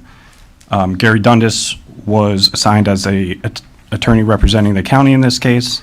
We were able to settle the case for $30,000. This $30,000 settlement is fully funded by Trico, which is our insurance pool, and it is the recommendation of Trico and Mr. Dundas that this settlement is in the best interest of the county. So staff recommends that the board conduct a public hearing and receive public comment on the proposed settlement by any member of the public and any member of the Board of County Commissioners, and 2, move that the board direct staff to notify Trico that the settlement procedures have been completed and the settlement should be finalized. So we don't need any motion on this item. Right, so we won't be moving anything. Correct. Even though that's what it says. Oh, sorry. That's all right. I understand. I'm just make sure that everybody's clear. This is a public hearing. Anybody wish to comment on this item? Which again is public hearing item number 1, the public hearing on proposed Martin County Trico settlement of the lawsuit of Francis Bidders versus River Forest Yachting Center and Martin County. Seeing no one from the public, seeing nobody from the commission, we've received public comment. Thank you very much for the presentation. We appreciate that. Thank you. Okay. Public hearing item 2, fund balance adjustments that are necessary for the fiscal year of 2022. Jennifer, good afternoon. Good afternoon, Commissioners. The fund balance refers to the funds that were not expended at the end of fiscal year 2021. And each year, the current budget is amended to include the prior year's funds for various reasons. Some of the reasons, for example, is planned expenditures for projects and services that were not completed. And an example of that would be like the technology improvement projects, your contracted services. There's also transit program carry forward funding and reserves for the constitutional offices.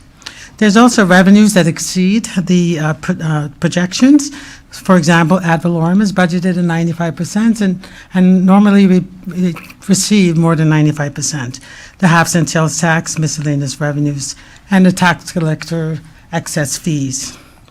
There's also residual funds from unspent operating and lapsed salaries. And all our one-time excess funds are placed are allocated, some of that is allocated to our disaster fund, as well as we look to pay off our debt service because it's only one-time funding, and we look at the catastrophic illness, as well as to replenish reserves. All remaining funds are then placed in the reserves in the various funds. And there are detailed resolutions that's included in a public hearing package. And This concludes my presentation, and if the board has questions on individual resolution, I'm here to answer any questions you have. Thank you, Jennifer. Any questions? We need a motion. Commissioner Heatherington. I don't know if it's relevant in this particular discussion, but I know that one of our projects in the Golden Gate CRA, it needs the brick, the liquid brick crosswalks, which are not there. It's the most highly pedestrian neighborhood, and those that which you see in, Hope Sound and Map Road. The project needs $35,000 to make sure that we get those liquid brick crosswalks. So I don't know if it should come out of traffic safety or some of these maybe reserves for contingencies in capital project, but I just want to put that out to the board so that we could have some suggestions on where that should be funded from. Ms. Grisda? Okay. At how much of it additional we're going to have in fund balance. I mean, we know gas taxes less than Projection. what we had projected to collect. I'm looking at Mr. Donaldson. I don't know if he wants to weigh in. I think traffic calming is something that we've added to the CIP, and I don't know that we have expended it all from year to year because it's fairly new. Don Donaldson, Deputy County Administrator for the record. I think it's something that can be covered with the reserves, and we could just bring it back as an item to move it from what the proper account. So we could just take this as direction to do so and bring it back at the next meeting, if that's all right with you. Great. That's Do your OMB, Jennifer? That's fine. Perfect. Okay, we still need a motion. Move to approve. second. We have a motion, we have a second. Any further discussion? All in favor, say aye. Aye. All opposed? Motion carries unanimously. Thank you. Next item on the agenda is public hearing item 3, first hearing, public hearing to consider adoption of an alcohol ordinance amending Chapter 5, Alcoholic Beverages General. Ordinances Article 12, Community Development Code, Land Development Regulations in the Martin County Codes. Good afternoon. Good afternoon, Commissioners. So you will recall that this item was considered by the board in September. Oh, I guess, do I have to introduce myself? Irene Settlemeyer, Principal Planner with the Growth Management Department. Susan Corres, Manager, Office of Community Development. So this matter was considered by the board back in September, and the board directed staff to take it back to the Community Redevelopment Agency for further review and consideration. That has been done, and the proposed ordinance was discussed with the CRA in December and January. It was also represented to the local planning agency in February. At the January meeting, the CRA unanimously adopted a motion to support adoption of the proposed ordinance by the board, and the LPA voted 2-1 to support adoption of the ordinance. In December, Susan and I also met individually with each of the commissioners, and we believe that what we are proposing today is a little different than what was discussed with you in December, and actually a little different than what was discussed with the different agencies. As we continued to consider input from the school board, basically we have restored the prohibition on the sale of alcoholic beverages for on-premises consumption within 500 feet of a school.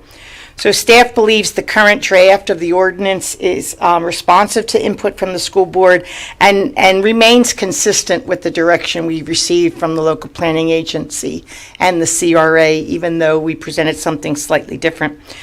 And as a result of changes that were made as recently as yesterday to the proposed ordinance, some representations in the staff report are no longer accurate.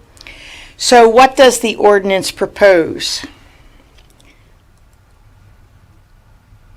So primarily the ordinance addresses the sale of alcoholic beverages in the redevelopment zoning districts, but there are some provisions that are recommended to apply countywide. So, Chapter 5, I'm looking at the ordinance that is attached to the agenda in the supplemental memo. So, the CRAs, or the redevelopment zoning districts, are recognized in Chapter 5 as places where the sale of alcoholic beverages is permitted for both off-premises consumption and on-premises consumption. And then one of the other changes that we is that we're recognizing outdoor seating in how you measure the required distance between a licensed premise and a protected use. Currently, the ordinance requires you to measure from the building of the licensed premise, and there's no attention or consideration of outdoor seating areas. Well, as we know, they're becoming more and more popular.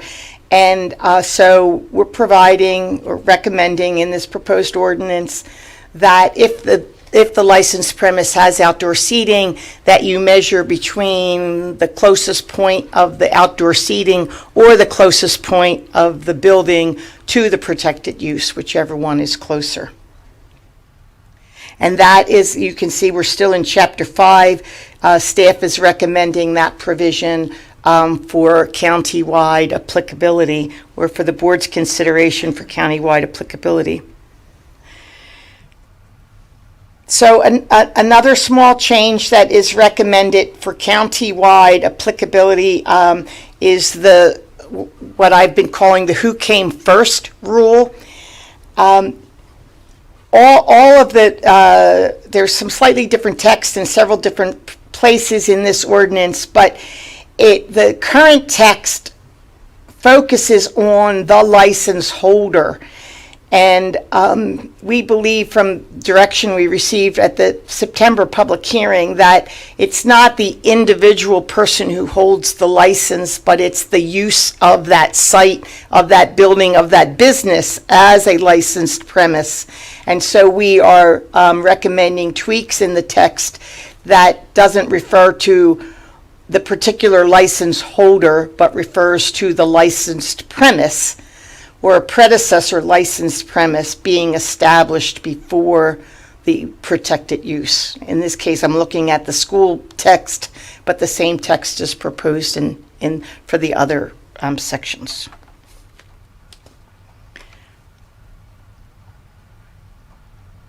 We also, as we're just clarifying, I don't think this is a change, but clarifying that when you're measuring the distance to a dwelling, you are not measuring to the wall of that residence or that dwelling, but you're measuring to the lot line.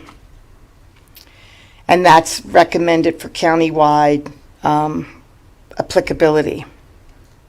Okay, so Section 2 of the ordinance is brings into Article 12, the Community Redevelopment Code, Division 1, Uniform Standards, the rules that will apply to the sale of alcoholic beverages in the CRAs. So being consistent with the direction of trying to consolidate those rules in one place. So the sale of alcoholic beverages for off-premises consumption will be permitted in any sub-district in which retail and services limited impact use group is allowed. The sale of alcoholic beverages for on-premises consumption is permitted in any sub-district in which a restaurant is permitted, if all applicable requirements of the sub-district are met. And then there's an exception, except as these table of permitted use groups for all the CRAs may further restrict microbreweries and craft distilleries.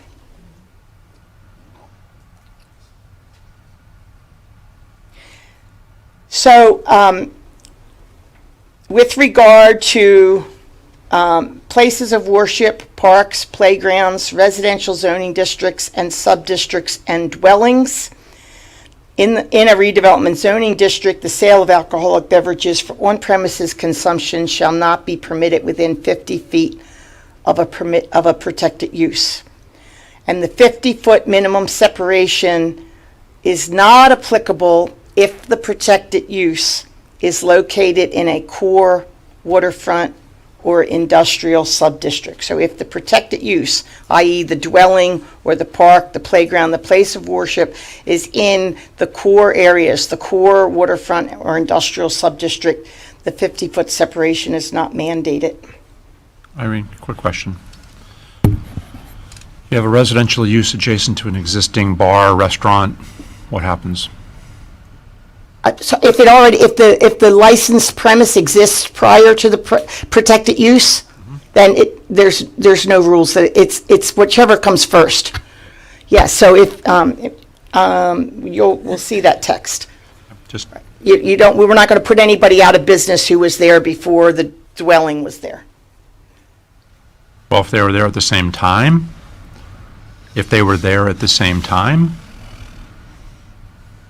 I don't,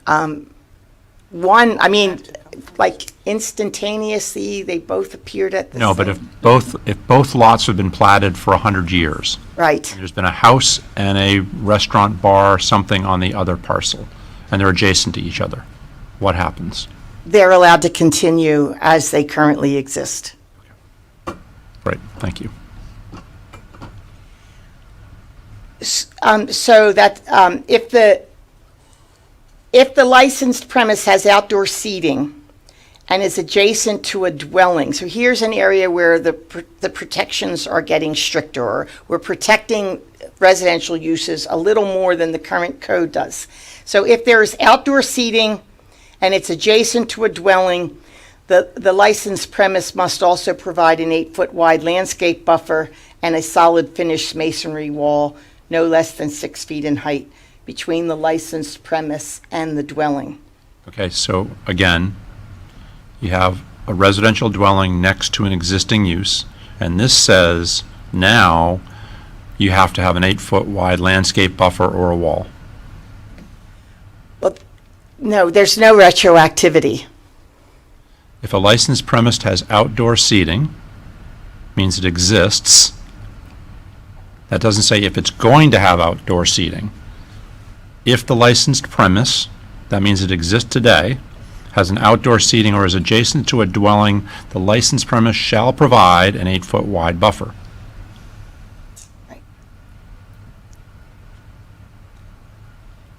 So we will double check all this to make sure that the code accurately reflects the intent here. But, I mean, do you understand I understand exactly what you're saying. how I'm hearing or reading that? Yes. I'm sorry, what? She's scrolling. Oh, we've just gone around and around. Sorry. So we'll double check this. This is the first public hearing. We bring this back to you in March. The intent is there's not any intent of there being retroactive applicability. Now, if something, we have, there's protections under Article 8 in the code for non-conforming uses, and non-conforming uses can continue. So we will double-check that text and make sure that we're covered. Okay, one thing I would recommend, that in that language, that maybe, as the adoption date of the ordinance or of the changes to the ordinance, anything post that adoption would have to comply. Anything pre that's in existence wouldn't. Right. That would be a simple solution. Thank you. So with regard to with schools, the sale of alcoholic beverages for on-premises consumption shall not be permitted within 500 feet of the real property that comprises a public or private elementary school, middle school, or secondary school. That's the existing code. As is the next section. The 500 minimum separation required by paragraph I shall not be applicable to sales by a licensed premise if the licensed premise or predecessor licensed premise was established before the establishment of the school use, nor to premises licensed for the sale of alcoholic beverages on or before July 1st, 1999, nor to locations that are licensed as restaurants pursuant to Florida statute, Chapter 509, which derive at least 51% of their gross revenues from the sale of food and alcoholic beverages. Ms. Delmar, can you hang on 1 second? Non-alcoholic beverages. Thank Irene? you. Irene, can you, please, Commissioner Campy? Question for you. On letter I there, it says you're not going to sell within 500 feet of real property that comprises a public, private, elementary school, middle school, or secondary school. But we also have colleges in our community. Can you add college there too? Most kids that, you know. We can sell in the cafeteria. At that secondary school, I mean, I'm assuming you mean high school? Yes. And then I would also put colleges as schools and specify colleges, because along Salerno Road, we have colleges. And I don't know if you'd want to have a bar across the street or adjacent to a college. Most of those kids that go to college, freshmen and sophomores, are probably minors. Just as a suggestion. I mean, if you don't want to, you don't have to. But. Well, that would be a completely new provision. All right, never mind. I retract. I didn't know if you're trying to be funny or if you're serious, Commissioner. I actually wasn't sure. That's my serious voice.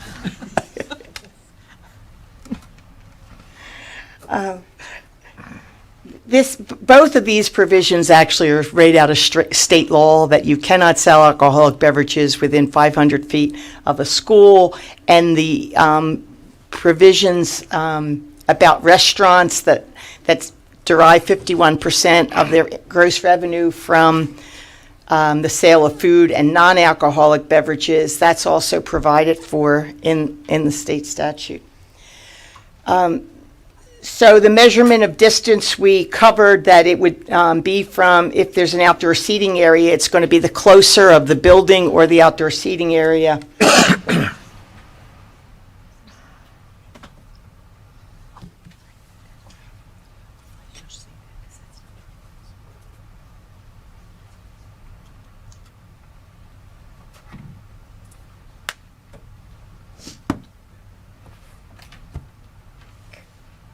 We've carried forward in Chapter 5, there's a provision where the Board of County Commissioners can waive any of the distance requirements. So we've brought that waiver provision forward for the redevelopment zoning districts. It requires an application and public hearing, but the board, if it concludes that granting the waiver it promotes the public health, safety, and general welfare of the community, the board can waive the distance requirements.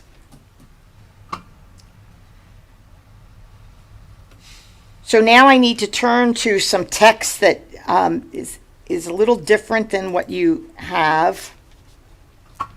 So this text here is what was in the ordinance in the supplemental memo, and it's been slightly revised to provide the following. What we've added to it, it's the 500-foot minimum separation for the sale of alcohol near schools, and we have added that a licensed premise that is exempt from the 500-foot distance because it was licensed before 99, or it was established before the school use, or because it's licensed as a restaurant and derives at least 51% of its gross revenue from the sale of food and non-alcoholic beverages, then that licensed premise shall be required to provide a 50-foot minimum separation from a school property. And if the licensed premise has outdoor seating that is adjacent to a school property, the licensed premise shall also provide an 8-foot landscape buffer and solid finished masonry wall, no less than 6 foot in height. So the 500-foot distance is in existing code.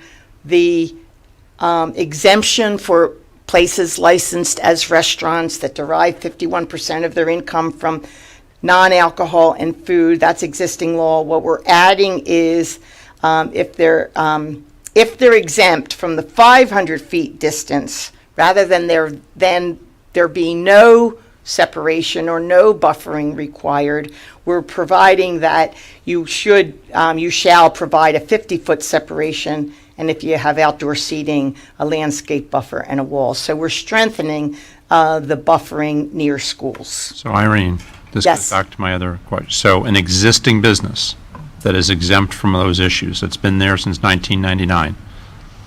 Right. We're now going to make them put in a 8-foot wall or an 8-foot landscaping buffer and a solid masonry wall. Yeah, Commissioner, I think I hear what you're saying, and I had a similar concern about this text. And maybe we'll come back with some tweaks. The fact is, there aren't any.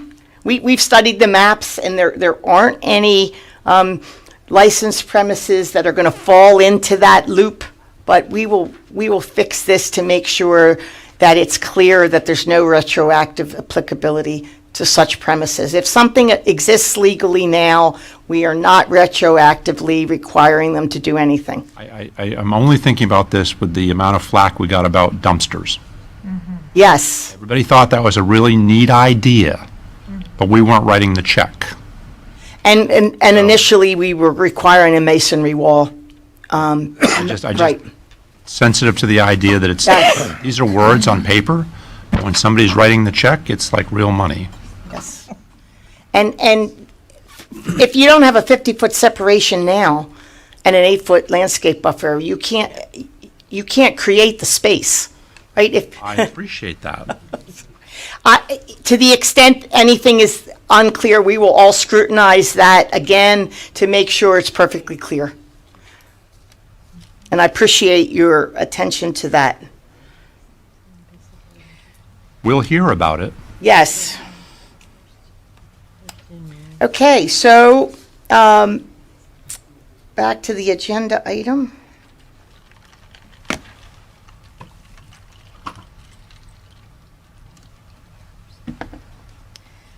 Okay, yes, so to the waiver provision. So that concludes my presentation. Because the proposed ordinance amends the permitted uses, 2 public hearings are required. The staff recommendation is that the board consider the draft ordinance and schedule the second public hearing for this item on March 22nd prior to 5 p.m. And thank you, and I am glad to answer any questions you may have. Great. This is a public hearing. We do have one public speaker form that's been submitted hours ago. Hours ago. Anybody else wish to comment on it, please send or put in your request to speak. Mr. Waters? Thank you for spending all the quality time with us today. It was my pleasure. I enjoyed it. Tyson Waters from the law I'm sure you did. Fox McCluskey. I'm here representing the school board. I want to start by thanking staff, both the CRA staff as well as the county attorney's office. I first came involved when this was brought to you back in September, when the school board raised concerns about the elimination of the separation between school property and one of these establishments.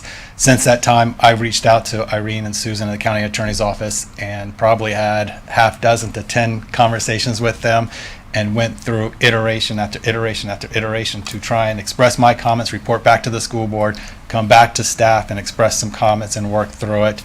And then we kind of found this Florida statute that set this 500-foot separation, and we approached staff. And again, I think as recently as yesterday morning, staff was still working on some of the language. So again, thank you to staff for doing that.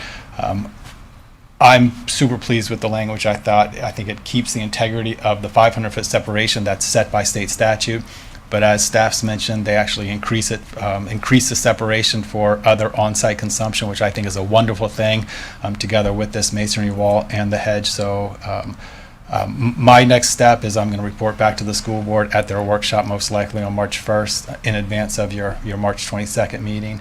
But I, again, just wanted to come up here and thank staff for all they've done in addressing the concerns raised by the school board. So thank you very much. And I'm certainly here if you have any questions. Thank you, Mr. Waters. Any questions for school board representation? Seeing anybody else from the public wish to comment on this item?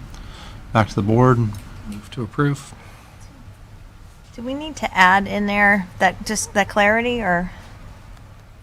Actually, what was that we were going to add back in? You're right. Do you want? That it's We not don't need a retroactive? motion for approval. We need to have the second hearing scheduled. And if you don't have there's like a super majority, it'll have to be after 5 PM. It has to be a majority plus one to have it prior to 5 PM. But I think staff heard your comments about, the retroactivity. Generally, you cannot have legislation that is retroactive, but we could clarify it and confirm it that way. But I think we all heard you, so.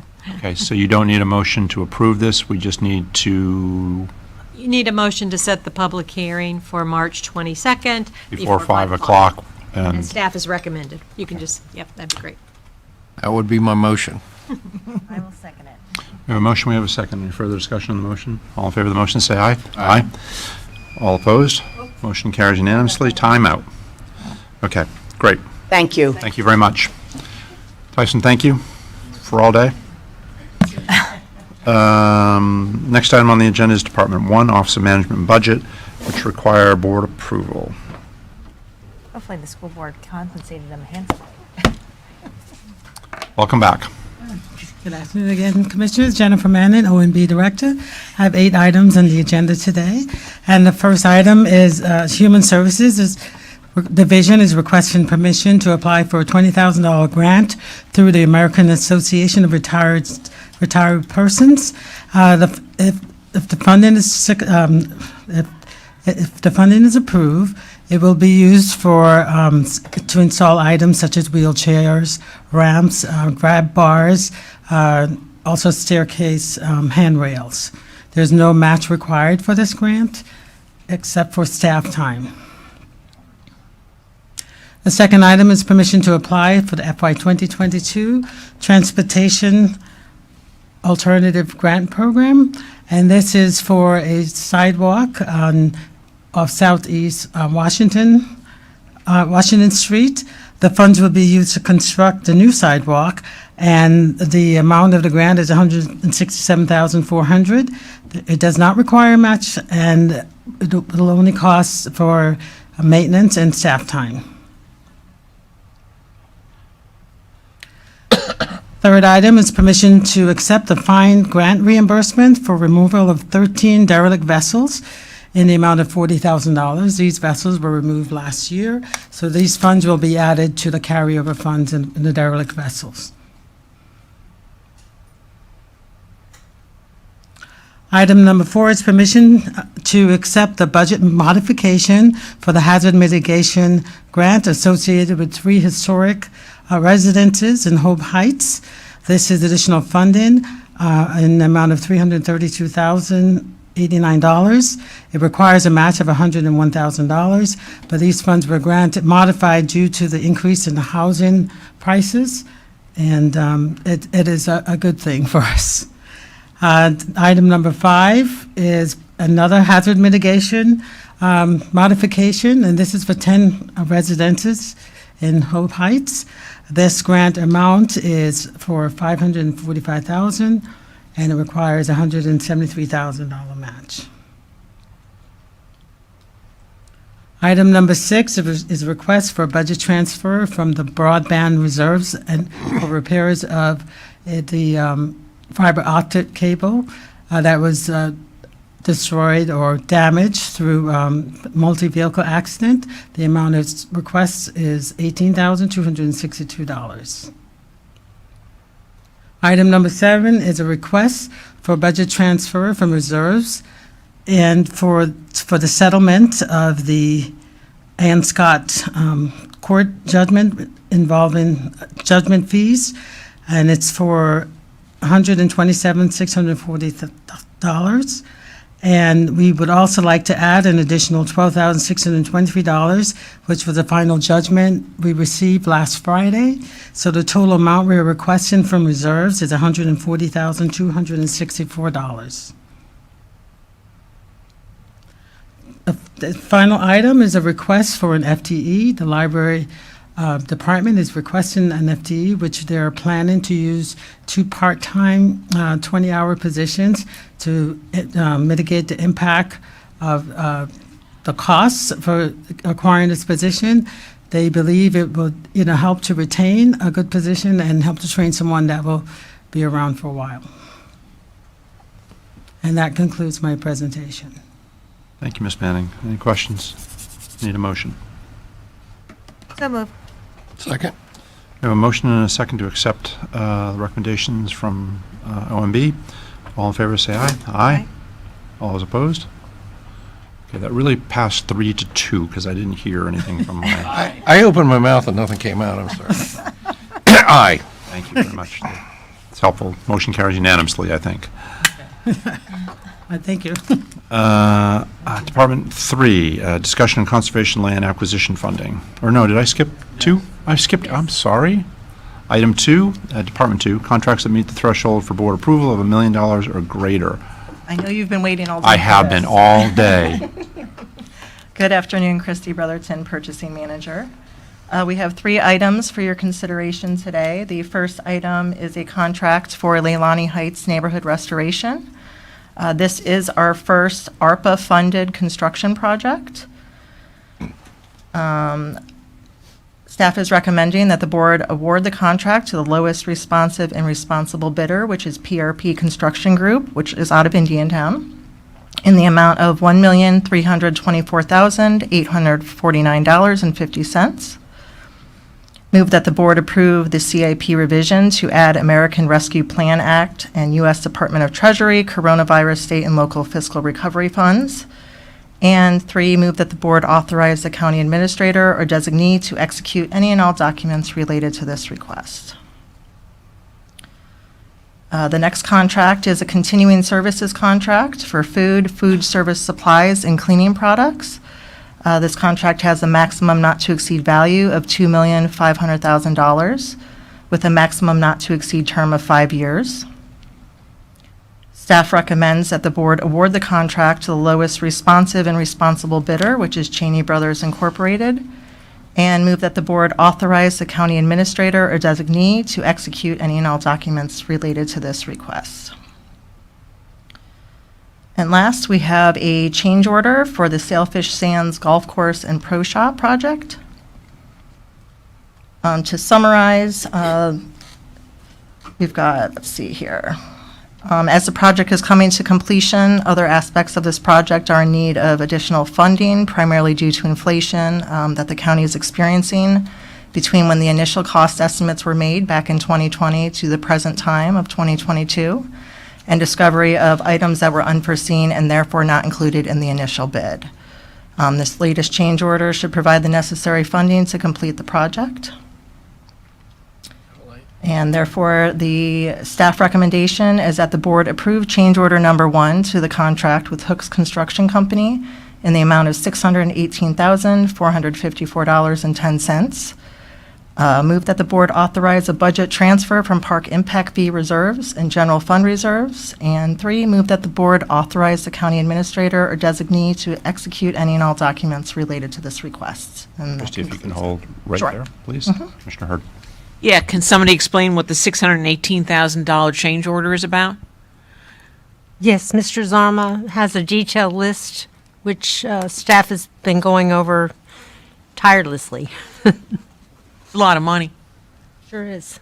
Yes, it's a big project. It is a lot of money. The list of items was presented in the agenda item.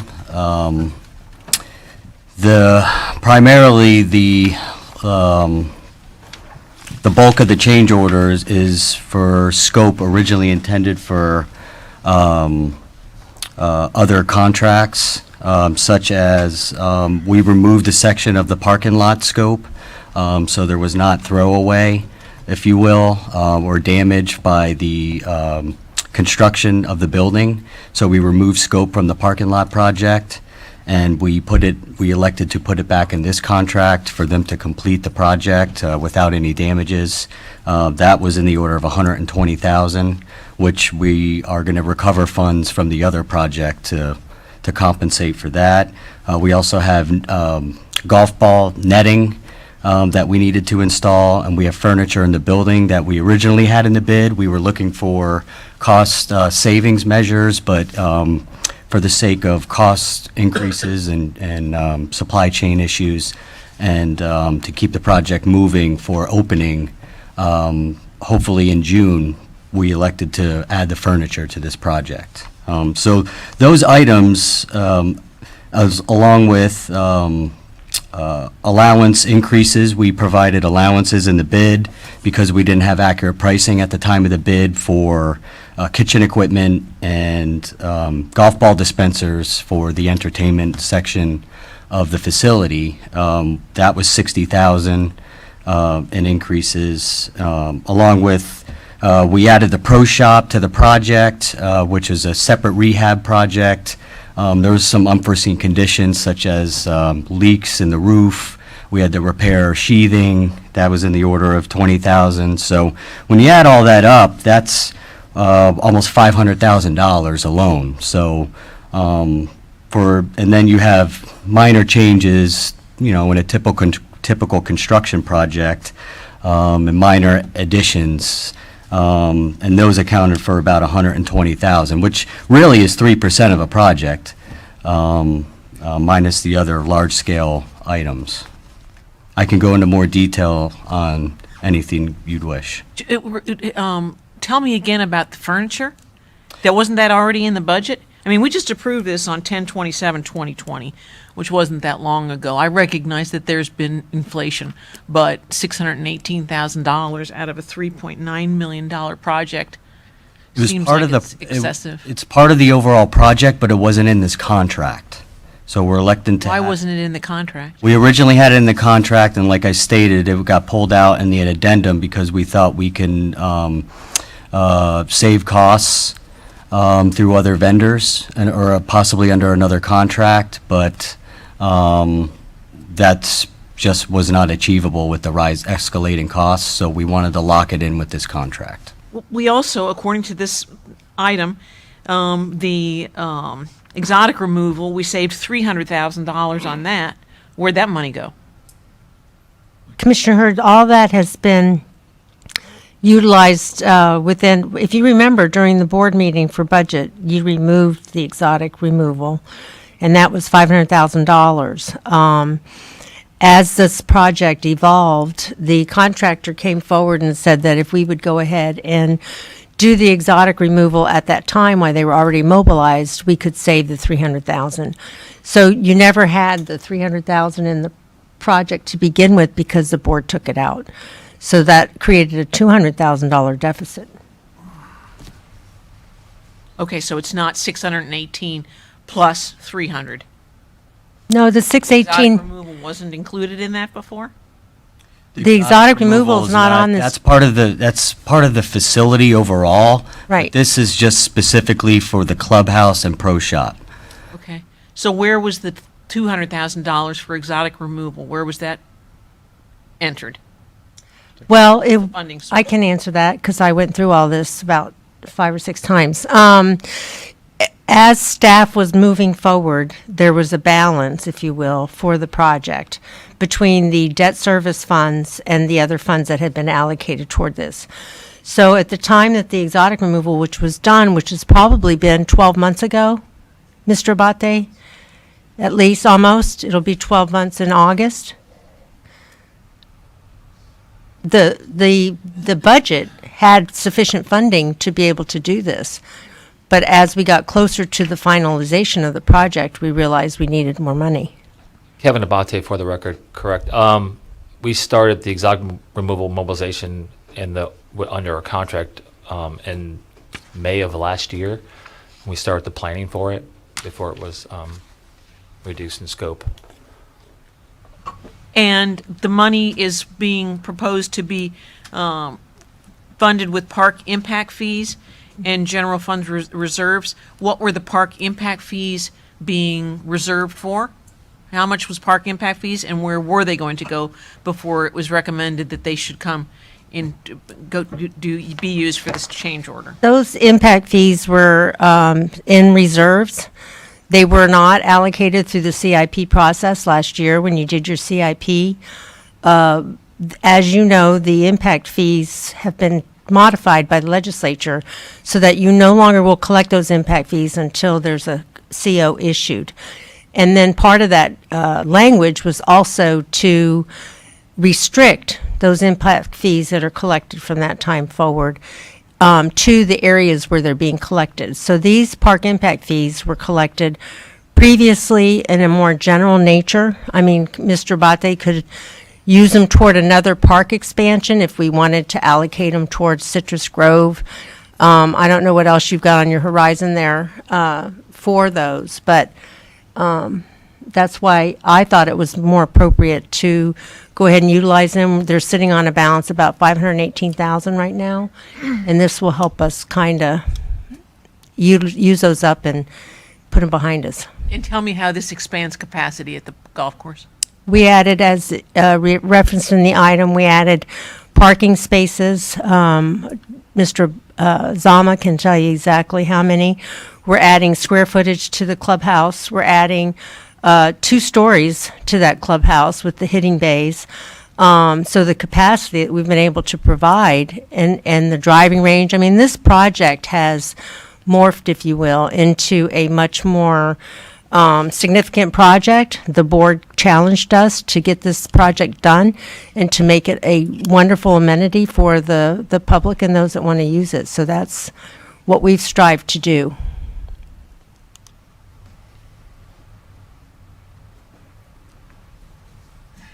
That it? Yes. Anybody else? Okay. That's the end of your list? Correct. We need a motion. One more question. So we had a balance of $518,000 in park impact fees. Why did we borrow so much money in order to fund this? Why didn't we use park impact fees? Because we didn't have sufficient amount of impact fees at that time.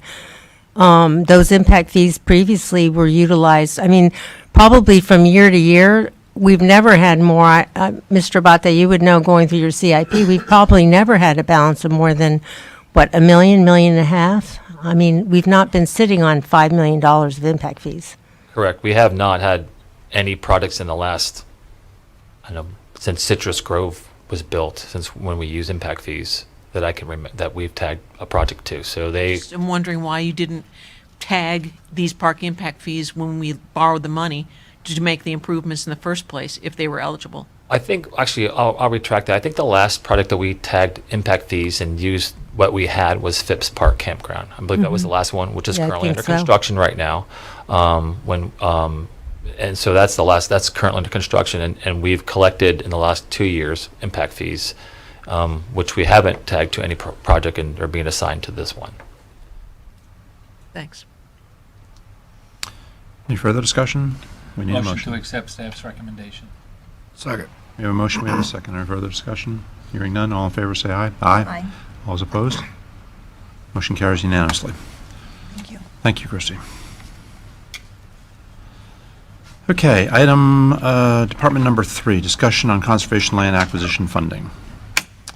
Yes, Commissioners, I'm going to take this, actually, I think I'll come down there so I can run the mouse. If you don't mind, sorry.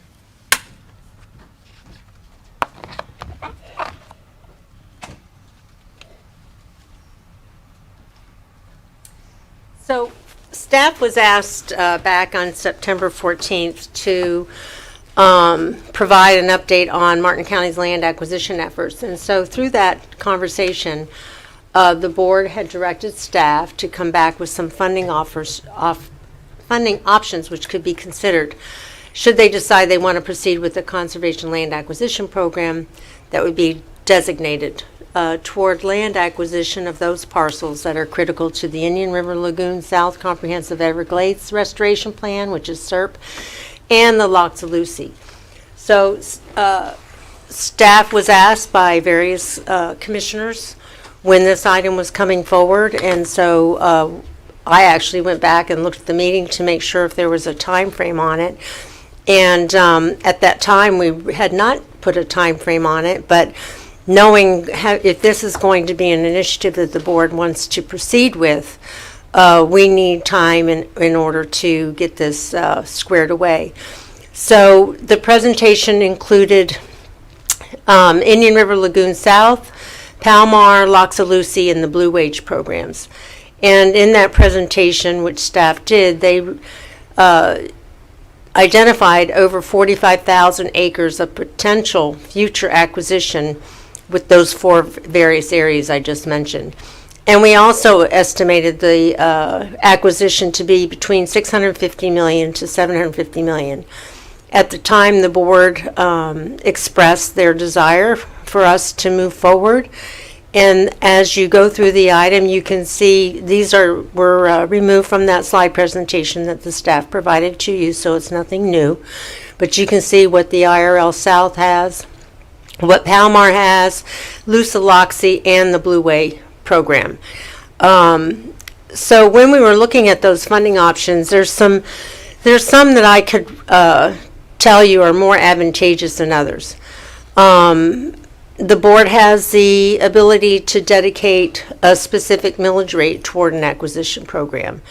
But given the complexity of your millage rate and the way the legislature has restricted your millage increases and the requirement for a supermajority or majority vote, obviously that millage would be layered into that total millage, which the board has expressed a concern to hold constant, which we did the last time. We heard this morning that you've had some major increases, and that's actually not accurate. And so with our taxable value right now, 25.1 billion, 1 mil, just to put these in numbers so that you can understand it, would generate roughly 24 million annually. And, unless the tax base considers to go forward. So, again, this would require a millage rate increase for the board to approve, and it would be subject to your adoption of the budget from year to year. The board also has the option that, and we've utilized this to request funding through the state and even at the at federal level.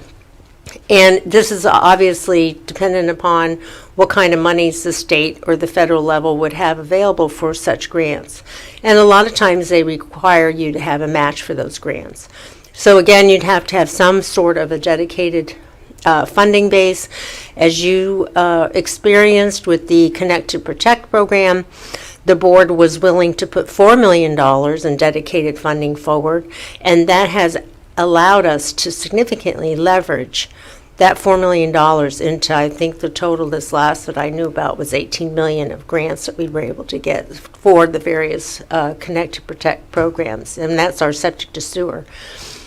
And it's just not a reliable ongoing source of revenue. So if your intent is to have an ongoing, every year, reliable source of revenue, the grants could be non-existent at some time. And then I also thought about debt service. To do debt service, as was pointed out a little bit earlier, the debt service would require the board to have a dedicated repayment source. And the 5.5 million that was allocated toward the golf course that came out of your total debt service issuance was part of the $45 million endeavor. And in order to be able to establish that, we had to look to your revenue sources that would be consistent and that would provide enough revenue that those debt service payments could be made over a period of time. And that was part of the half-cent sales tax that you get from the state. So it would be hard. You cannot dedicate ad valorem toward repayment of a bond or a bank loan. It would have to be some other source. So for something like this, you would have to, you could do, I know this gets mixed feelings, but like a stormwater, if you had a stormwater utility in place and there was this assessment process, you could dedicate revenues from that stormwater utility toward a debt service. And so that is another option that you could have. Aside from that, when you think about these parcels impacting the total county, you would want to look to some kind of countywide revenue. And like I said, you can't, ad valorem's more than half of your revenue stream, and the half-cent sales tax, I feel, if you were to shift some of that over, you would have to fill that void, if you will, in your budget with some other source of revenue. So going back, the board asked us also to consider a local government infrastructure sales tax. And if that's something that the board would like for us to do, that is a more dedicated funding source. It benefits not only the Martin County as a whole, but it also benefits your municipalities from the standpoint that they too get a piece of that. So you could do 1/2 to 1 cent. And I have on the screen here what the potential is for collection of these. And I was asked earlier, so the collections would start, if it went to this year for a referendum, they would start on January 1st of 2023, and they would continue on from January to December for the period of time, the number of years that you designate through this process. So it really gives you an opportunity to look at the acquiring roughly over 33,000 acres. But again, you'd have to decide whether it be 1/2 or 1 full cent, generating down here as it shows the 35,560,000, which is an estimate that we receive from the state. So it could be a little less than that, it could be a little bit more than that, depending on what those actual collections are. And so we're just here to see if the board wants us to proceed. These funds have to be for a project that has more than a 5-year life cycle. And it also, this sales tax applies to the first $5,000 of any single item. So for something, a large purchase as an automobile or a boat or something that would be more than $5,000, what's above the $5,000 would not apply. So we're just here to see what the board would like to do to proceed. You have 2 options. You could do it during the general election.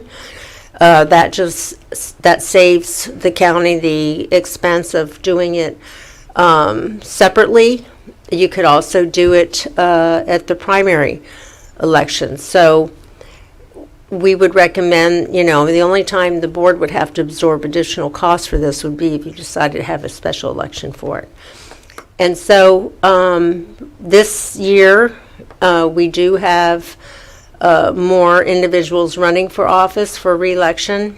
And as you can see on the screen also, the primary election is on August 23rd of 2022. And there is a recommended date and a deadline for those documents to come forward and to be approved. And then if you want to wait until November 8th, 2022 general election, there's also the timelines being provided on there. One of the things that the board would have to do is agree to the language. I attached in here back in 2006, the proposal for the voters to consider a half-cent sales tax for 5 years, and that language from that ordinance and the ballot has been included in this item for reference purposes. Those funds that were derived from that surtax were split. 50% went toward environmentally sensitive land, and the other 50% was allocated for planning and constructing parks and recreation facilities that were approved within the Parks and Recreation Master Plan. A large portion of those funds was Sailfish Splash Water Park. And the most you could allocate to any given project was $10 million, and there was roughly $26 million that was collected for that. And there's also a breakdown of the allocation of those funds attached. So the ordinance, as I said, is in here for the board to consider. And then you also have the ballot, the language from the ballot, And then you also have the breakdown of the sales tax and how it was allocated for the conservation land. And as I said, a portion of it, I thought I had the breakdown. And there's the park improvements. So each got an allocation of over 26 million for those various projects. So staff's just here to get some direction from the board, and then we will proceed accordingly. Thank you, Ms. Cruz. Do we have 4 or 5 public speakers that would like to address us on this item? First up will be Geraldine Janeko, right? Jenko, I'm sorry. And is it Dube or Dubet? Dubet. Thank you. Oh, yeah. Yeah. It's been here Wife of? 45 years. So, thank you. I'm speaking on behalf of the Loxalucy. This is something that, that we have been requesting for quite a long time. And obviously, when we're looking at things like the comprehensive plan change that we're looking at, all of that's part of the SERP and the Everglades restoration, Loxalucy. We're all on the same page. And if the commission would support doing this, obviously you have to look at what your long-term budgets can manage the best for the taxpayers. But I think a lot of people are in support of this, no matter which way you choose to go. And you will be helping keeping Martin County looking like Martin County. So we hope that you will support going ahead with this. Thank you. Jackie Thorough-Lippisch.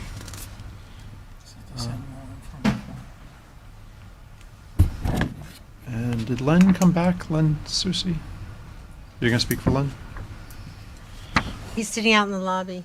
Or No, that was Peter Conzi. no, that's Peter. I'm sorry. I thought it was. Hello, Honorable Chair and Commissioners. I'm Jackie Thurlow-Lippisch, and I think we all know that we are at a turning point in Martin County, okay? No matter what happens, something really big is happening everywhere. And the Martin County and Stewart that we have known for a long time, and I have known for my entire life, is changing. We see it. I mean, lots are getting developed.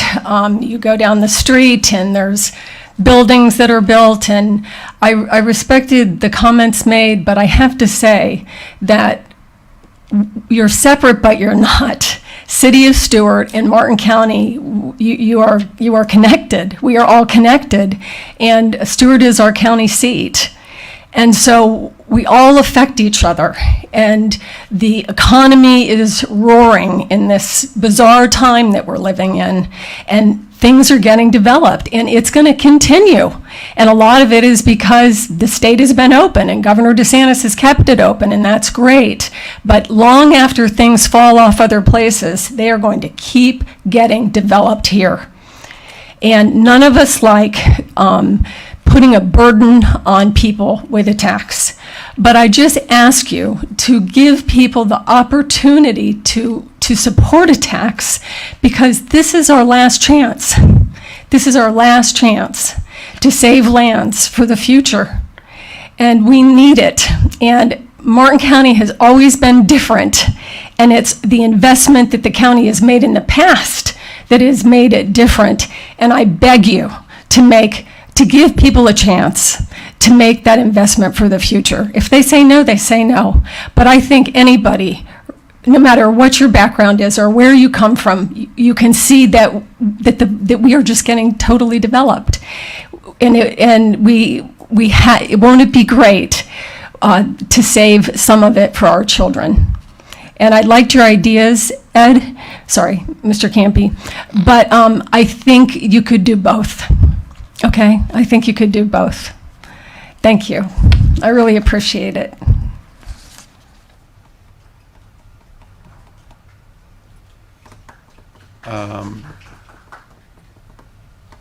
You'll be the new Len Susi.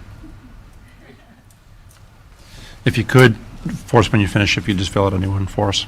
Yeah, I thought I did, but If there was, it got lost in the melee of the other from earlier. I'm Tony Zenino, and I'm speaking as a board member of the Guardians of Martin County. In response to this calendared item, the Guardians are strongly in favor of the conservation land acquisition funding. The 4 acquisition areas are critical to maintaining the ecological balance for which Martin County is known and admired. While the funding of these areas has been difficult, the countywide sales tax would provide the opportunity to seek matching funds from the state as well as from the federal government. While the value of these areas have been recognized by the state under their Florida Forever program, the county's initiative to raise funds for acquisition would indicate both our strong commitment and a desire to partner. Guardians understand that any additional taxes will be a burden, but we believe that if these areas are not acquired soon, the opportunity to save them may be gone forever. Consequently, the Guardians are willing to help the county to educate the community as to the importance of this acquisition program and the need for a half-cent sales tax. Towards that end, the Guardians are willing to establish a special 501c3 corporation to raise funds to help educate the public and seek support for such a sales tax and acquisition program. We hope to have the support of the Conservation Fund, 1,000 Friends of Florida, as well as close to 70 local private government and government organizations with whom the Guardians have been working. We hope you will move forward with setting a date for a referendum, and we look forward to working with the county towards a successful completion of this acquisition program. Thank you all. Last speaker form I have, unless there's anybody else who would like to address us. I have one more, and then you, okay? Matt Sexton, please. Matt left. Matt isn't here, but he has given me. You can't speak from the audience, Greg. You've been doing this for years. Come on. I need a form from you, Greg, when you're done. Mr. Chair, if I could, Mr. Sexton is not able to be here, but he has asked me to read into the record a written letter that he has prepared for you. Please. Is that allowable? Yeah, go. Okay, thank you, sir. Thanks for the opportunity to speak. So pretend that I've got a bald head and I've got a beard and I'm Matt Sexton. My name is Matt Sexton, and I am the Senior Vice President for the Southeast region of the Conservation Fund, and also a 9-year resident of Martin County. The Conservation Fund is a national organization that has worked to protect over 8.5 million acres of land around the country, as well as over 20,000 acres in Martin County. Most recently, the Conservation Fund has been working as part of the Loxalucy Headwaters Initiative to preserve the headwaters of the South Fork of the St. Lucie and the Loxahatchee River. The Conservation Fund is supportive of the county's proposed ballot measure for conservation land acquisition, and we are willing to work with other organizations and members of the community to help advance this effort. We believe that preserving the county's important conservation lands and public open spaces is a critical part of the county's identity and our community's way of life. The county has a track record of successfully passing and implementing similar measures, and the results include access to many of our beaches, as well as critical lands for the health of the Indian River Lagoon. The proposed measure would continue those successes by focusing on places like Palomar, SERP projects, Loxalucy Headwaters, and the IRL Blueways. The Conservation Fund is willing to work to help support the ballot measure by promoting it within the community and working in partnership with other groups and the county staff to inform the public about the initiative and the benefits it will have for them. Thank you. Thank you. Tom Bosch. That's, I think, the last speaker form I have. If anybody's holding out, now would be the time. My name is Tom Bosch. I speak for myself. Timing is the issue I see. The proposal to buy the land has great value. Problem is economic climate that currently exists and will possibly continue to exist until an election can be held, is going to be a real challenge. We're looking at close to 7% inflation. The Fed is going to raise the interest rates. It's going to slow down home buying. It's going to affect dock stamps. Speaking of dock stamps, it's probably a record this year for dock stamps, over $1 billion. Yet the Florida Forever amount out of the budget, I believe, is only $100 million. We're not going to get any of that money. We're too low on the totem pole of priority. I was shocked to hear Karen say that we can't borrow money. Is that right? No, what I said was you cannot allocate dedicated ad valorem toward any debt service. You can do the sales tax. You can do other sources of revenue, but you cannot do ad valorem. Okay, so it would be not illegal to borrow money to use leverage to buy the land. I mean, there's the restrictions. Tom, do me a favor. Keep on going, because you're going Okay, to run out of your 3 minutes. because this is what I suggest to you. We're going to talk about Oops, it. sorry, I'm. Borrow the money. If what is your plan B if the vote is negative about the sales tax? It puts us back another cycle. If it is legal to borrow the money, you have credit. I think you should take advantage of it now before the feds raise the rates and before hopefully you get a shot at reducing the inflation. But for the majority of people that live here, I mean, I think the average age is 56, 57. They're close to retirement. They're going to need that money, and the sales tax, that would just be taking money away from it. No replenishment of that money. So please consider borrow the money now before it gets really bad. Got it. Okay, that's the last public speaker forum I think that we have. We don't have any other? Oh, I'm sorry. I did you put in a form? Earlier, Okay, come on up. I don't have it, but It was the plant lady from the, sorry about that. I apologize. Oh, no It was a problem. crazy layout of forms up here today. I enjoyed being here today. Nice. Thank you for your work. It's rare. I'm Diana Wentick, and I'm here to read a letter from the Native Plant Society. This is the Florida Native Plant Society, which has a chapter in Martin County. It says, Dear Commissioners, at their February meeting, the Board of Directors of Martin County chapter of the Florida Native Plant Society voted unanimously to support the staff recommendation in your agenda item DEP-3-22-0508 regarding acquisition of environmentally sensitive lands.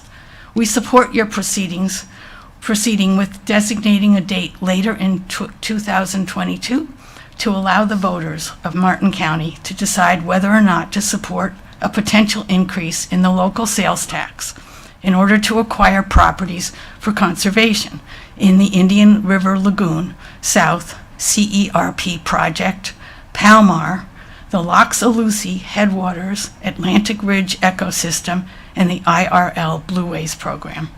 Sincerely, Diana Wentick, on behalf of the Board of Directors of the Martin County chapter. Thank you. Thank you very much. Thank you. Thanks for hanging out with us. Okay, back to the board. Discussion. Commissioner Hurd. Yeah, nobody likes buying land more than I do, and no one understands the urgency of buying land better than I do. And I agree with Ms. Thurlow-Lippisch that our citizens are just about to have a meltdown over development. And I think that there is a thirst for acquiring conservation lands.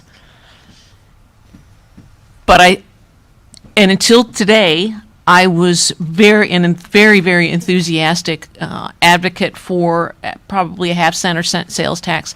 I think that the Discovery Amendment tainted that. I think that it would be an impossible sell to the public now. I think that they would accuse us of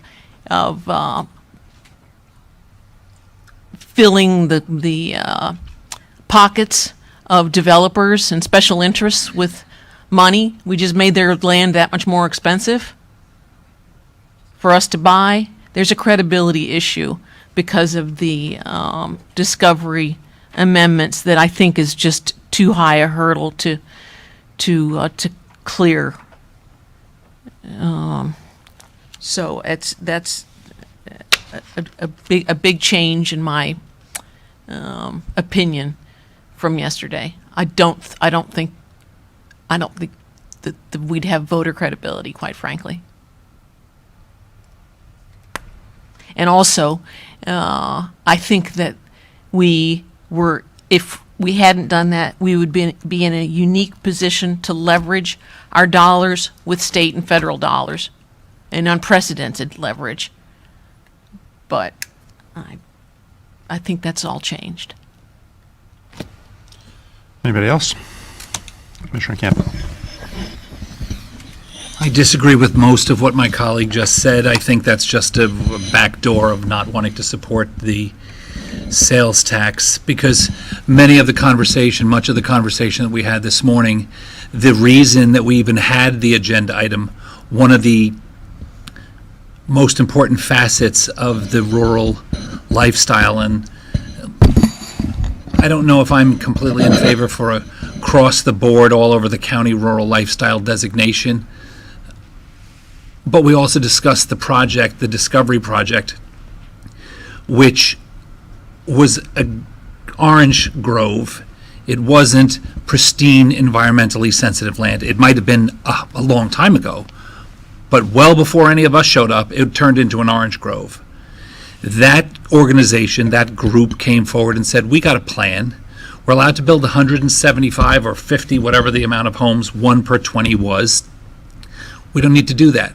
We have, as some people called it this morning, a resort kind of neighborhood, that 330 homes or 317 homes and the ancillary buildings that went along with it could potentially generate, and those numbers have been submitted by the applicant and verified by our own, what's his first name, Frank Farmer?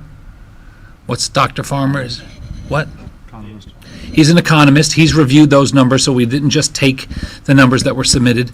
Between $17 and $20 million in property values. You heard me earlier tell you that those 317 homes, plus the extra, approximately would be the equivalent of the county building 8,000 regular homes. Someone stopped me earlier and said, 800 regular homes? No, 8,000 regular homes. That's the tax base that 330 homes would bring in.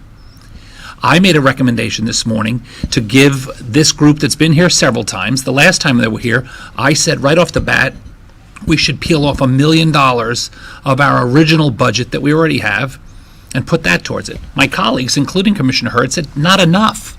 Okay, but that was $1 million that we could have done.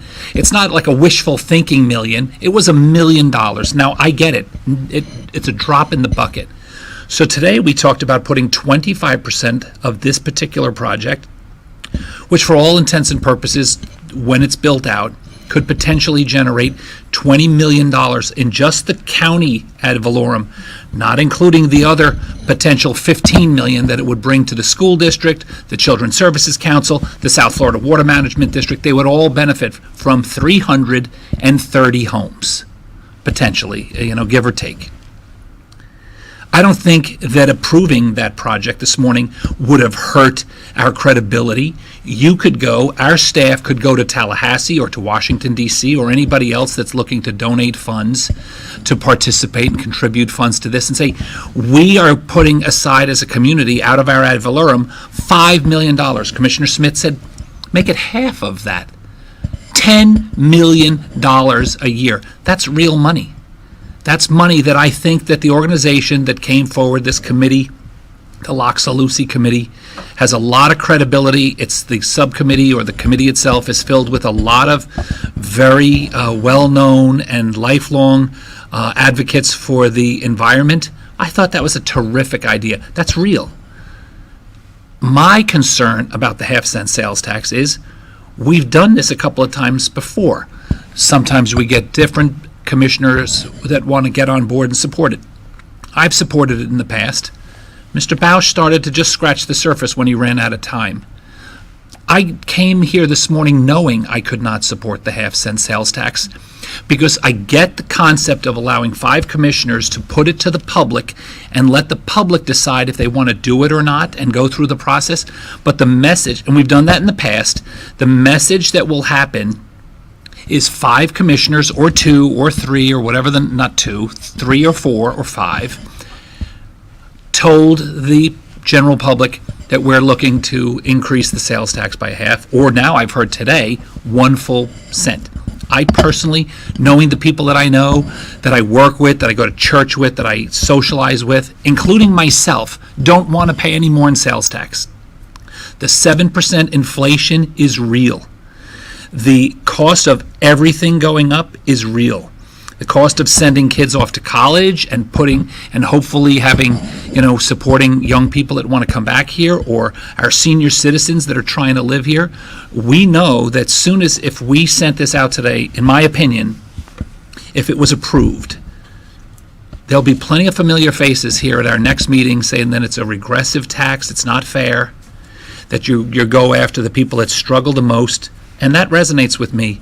Under the unprecedented cost of living and the inflation, you all heard, it hasn't been this bad since the 80s. I can't support that because the messaging is there, especially when this morning an applicant delivered us an opportunity that won't cost every single taxpayer in Martin County money, but we still accomplished the goal because the goal is very, very worthwhile. We have to, for a multitude of reasons. One, we have to secure this land while it's still available. There are a lot of very, very sensitive, environmentally sensitive pieces that are also connective. It's not like we're just going to be picking puzzle pieces all over the puzzle. These work. Some of you made mention of it in your comments. These pieces that are still available work.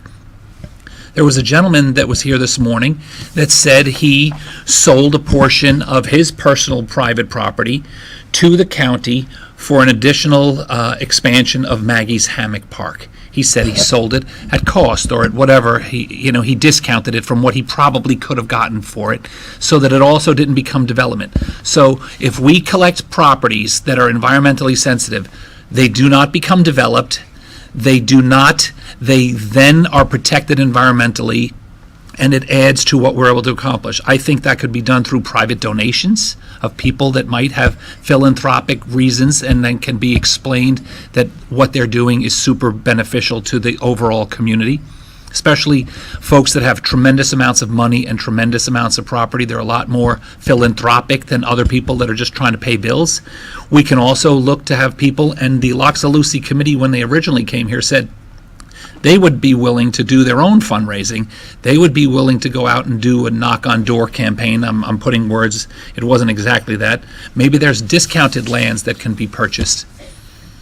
So when we looked at the project this morning, that could generate a lot of potential money. And the commissioners, although we're not able to completely lock in future commissioners, if we set this in place, it would work. The last time we had a sales tax was a half a cent. It was good for 5 years? It generated $11 million a year. If I remember the numbers correctly, it brought in $11 million a year.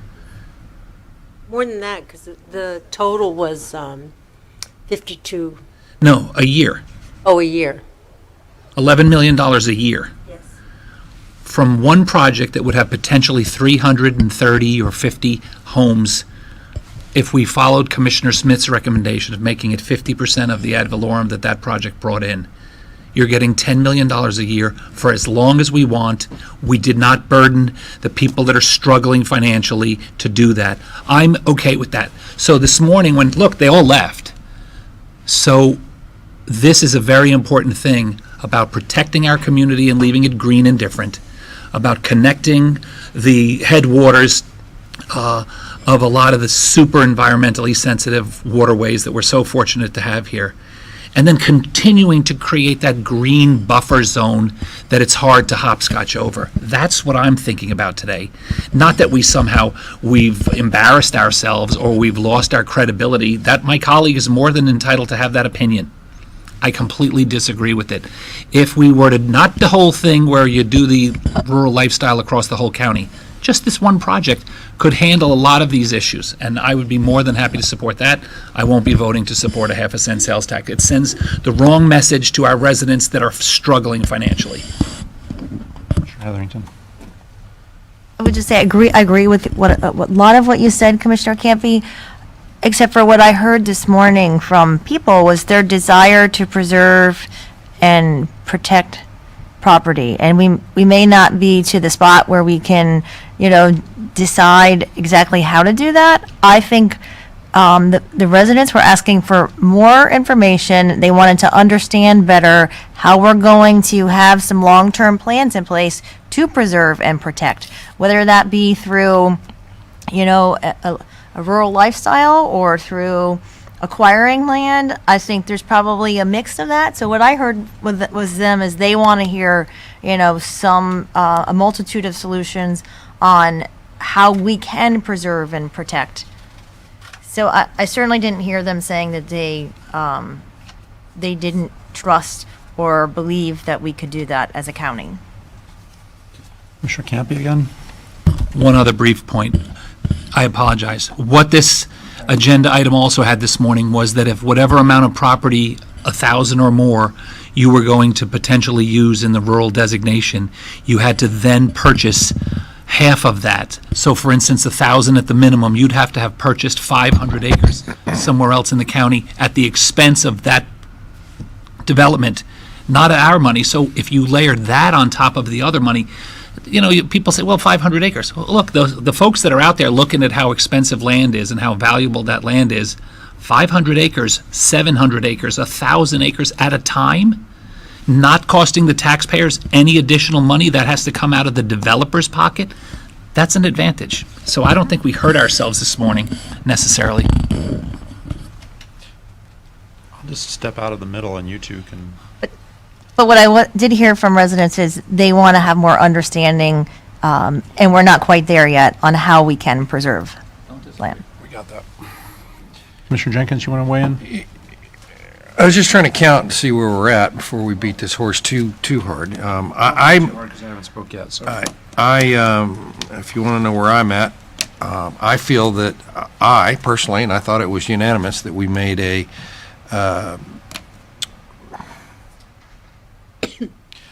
we agreed to consider this, and give it to the voters to make a commitment, whether they wanted to make a commitment to a half-cent sales tax to buy environmentally sensitive lands.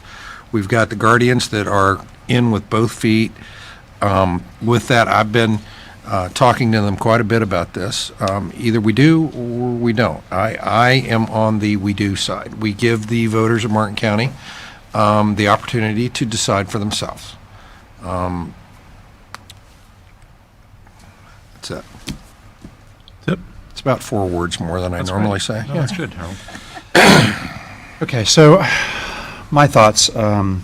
I've been involved, I think, in at least since '98, probably all of the referendums that have acquired land. So for anybody up here to say that they're the only person up here that is, or the most aggressive person on acquiring land, I would up you on working on those campaigns, supporting those campaigns financially, personally, and working to get them passed. So I have a perfectly good, clear conscience of looking in the mirror, I think, as it was said this morning, on the acquisition side of what I've been part of in Martin County, and I continue to believe that, regardless of what we did this morning.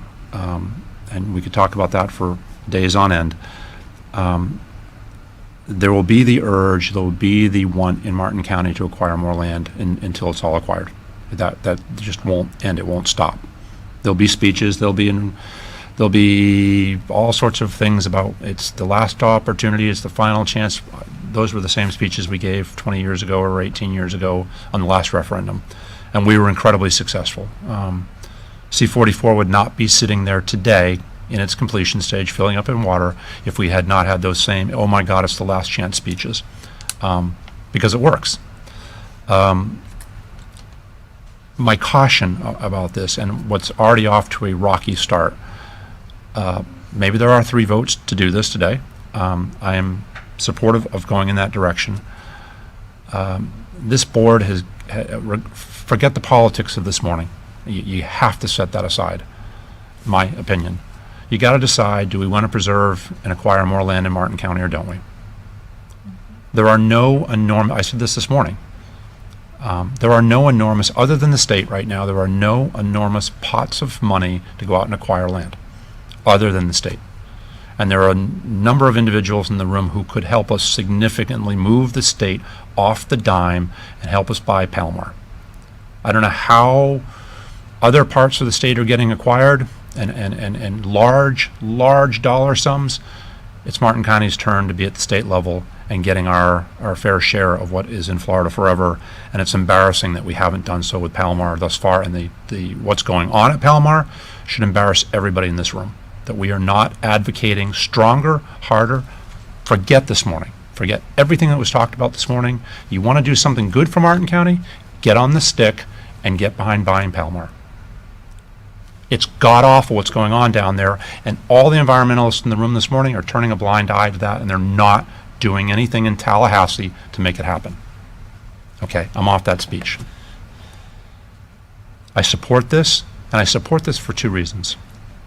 One, regardless of what happens with the amendment that we did this morning, if it fails, and Ed's idea, which I truly do think, and I wholeheartedly agree with him, there is no other funding source. So if it doesn't pass, it's not, the landowners in Martin County are not going to come forward and say, here's 1,000 acres or here's 20,000 acres, go have at it. They're not going to do that. They haven't thus far, and I don't see any mechanism for them to do so. You got to buy it. I can't tell you how many times I've been in this conversation over the last 20 years. It's amazing. The only way to do it is go out and acquire the land with cash. Whether it's with the state's help, the federal government's help, or our help, we got to do it. And we have been incredibly successful in the past raising funds in this county to go out and match it with state dollars and federal dollars to acquire a whole bunch of land that is doing really good stuff for us right now. So I am supportive. I am concerned. And I will say to this to the Guardians in the room, I appreciate you being here. I appreciate your support. We've lost 8 months since the time I talked to you before you all went away for the summer. 8 months that was desperately needed time to campaign and make this thing work.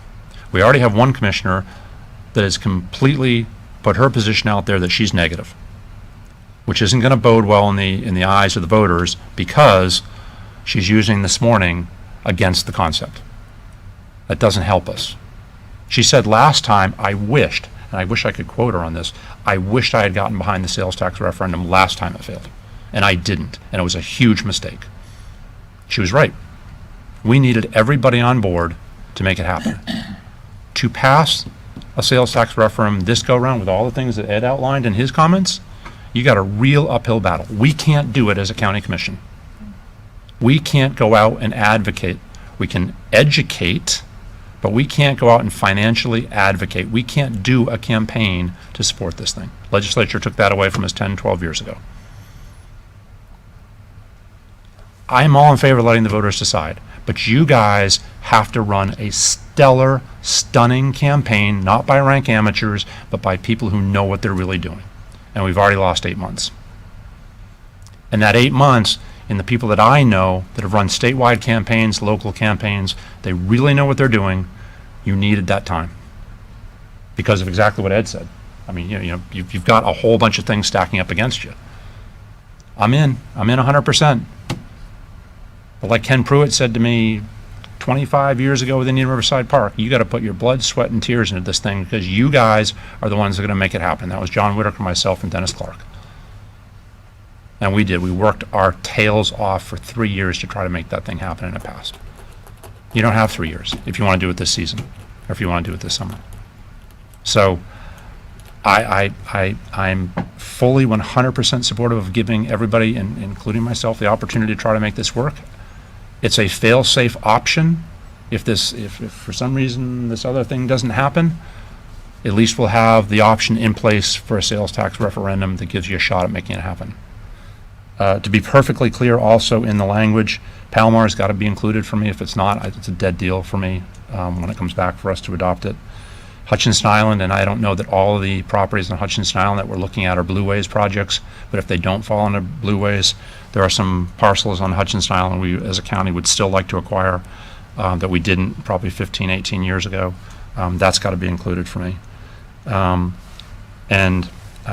The language, and I don't know if we clarified that this morning, Taryn, but to staff direction for the comprehensive plan amendments this morning, they will be a very difficult issue for me to support when they come back if they do not include language in the comp plan that does exactly what Ed stated relative to setting aside 25 or 50% of those funds. I think what we did with FPL was brilliant. We have absolutely today, other than this program, we have absolutely no dedicated, real something to put that new revenue towards. Sure, we can find it. We've got a ton of stormwater work to do. We got a ton of infrastructure work to do. But if this is our number one priority to acquire lands, I think taking 50% of those revenues and putting them towards the acquisition is absolutely brilliant. And it's an ongoing revenue source forever. And so those are kind of my comments. I don't know if there's 3 votes to make it happen, but I am fully supportive of doing it. You got to get going. We can't lose literally another day. If this thing passes today, y'all got to get your 501, whatever you're going to do, or whatever nonprofit it's going to be that's going to do it going, because precious time is being lost in a campaign that you're already months behind on. Commissioner Hurd? Yeah. Well, I still firmly believe that you have a credibility problem because of your votes this morning or this afternoon. However, I think we have until, if we would put this, if we proceed,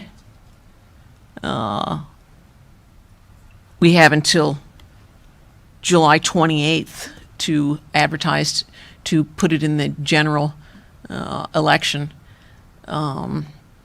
So I'm not going to oppose it at this point. I'll have plenty of opportunities in the next couple of months in order to figure out if this is a good path for us or not.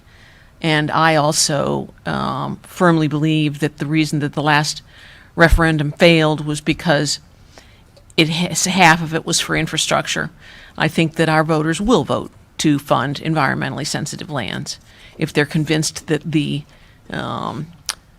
that we actually are going to spend the money for the things that we promised we're going to spend the money for. But it has to be 100% environmentally sensitive lands, nothing else. No parks, no infrastructure. So I'm willing to proceed, and I think that we'll be able to make an evaluation of whether or not we have credibility in the next couple months. I'd love to eat crow on this one, but I'm not at all convinced that I'm going to be. Just a final, or maybe not a final, just a comment back to that. I defy anybody to look into our past referendums, any of them, to the letter of the law, to the ballot language, to the ordinance language that was written, that the county didn't acquire or do exactly what the ordinance stated and called out.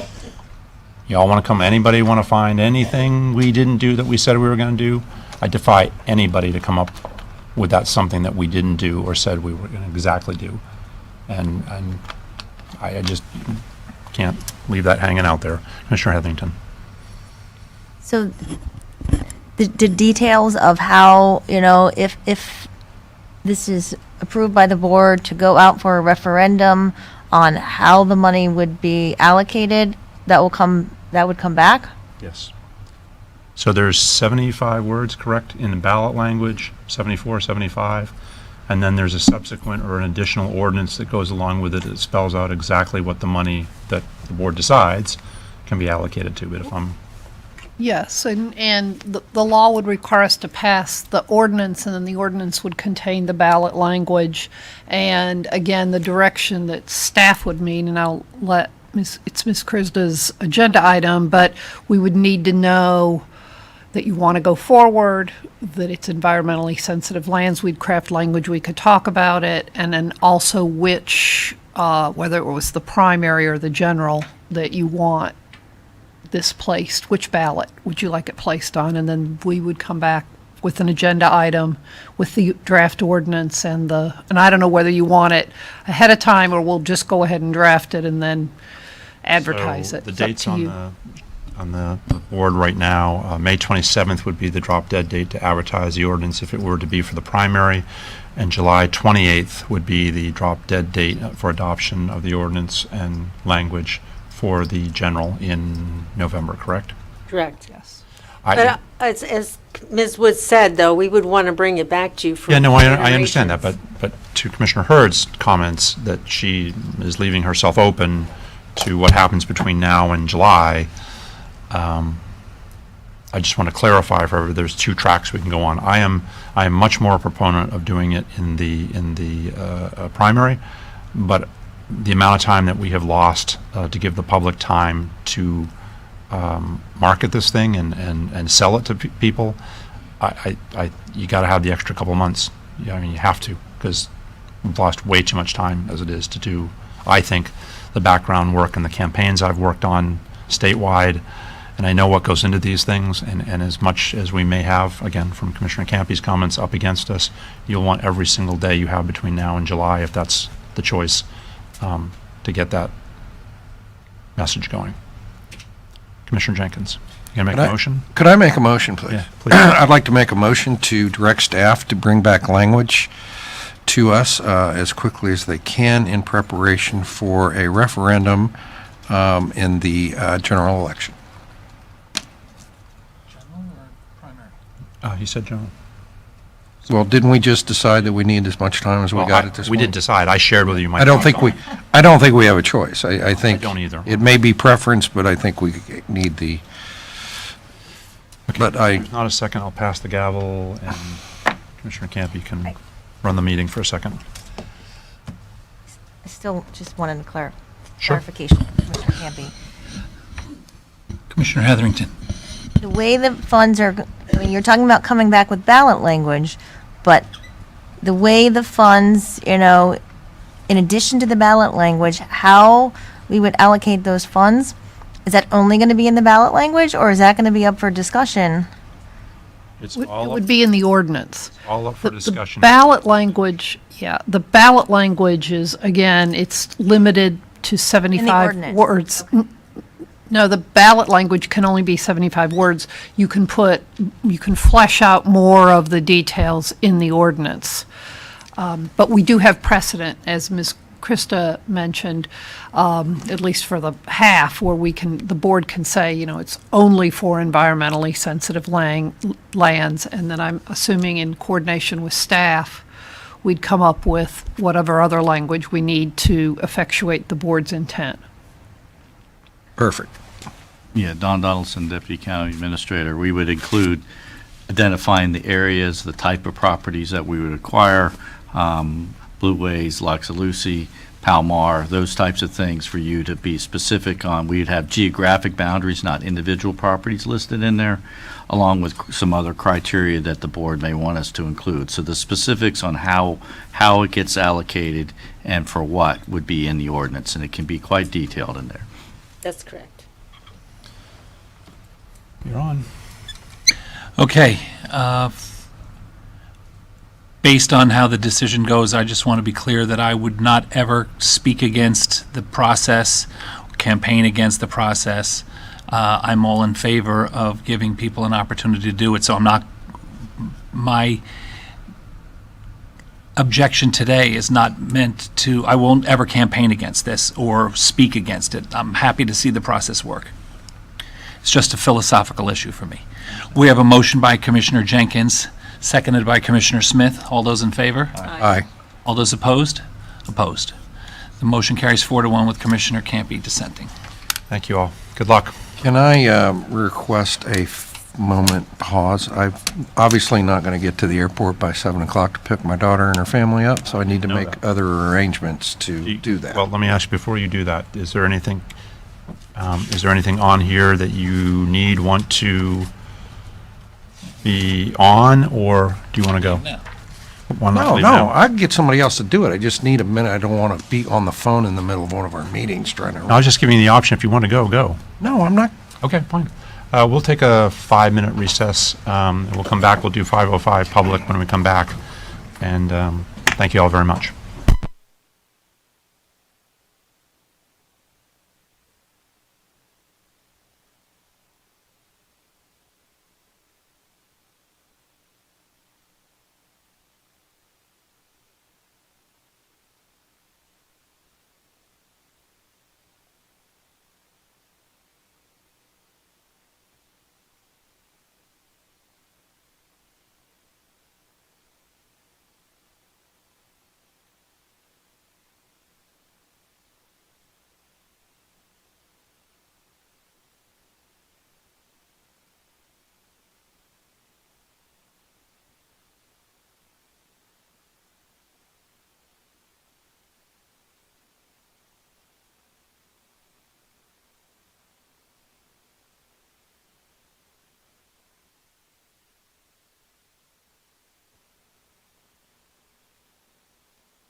Okay, thank you, everybody. Welcome back. We do have a few time constraints that we're going to work with, so we're going to take up Department Item 5 first, which is proposed surplus of county-owned property. Ms. Segura, good afternoon, good evening. Yes, good evening. When does it become evening, 5:30 or 6? 6. 6? Probably 6, yeah. Okay. Good afternoon. Good afternoon. Carla Segura, Real Property Manager. This is a request that the board authorize staff to enter, oh, I'm reading the wrong one, aren't I? Sorry. EP 5. Let me switch. This item is related to county-owned properties and a recommendation to add the 3 parcels to the county surplus list.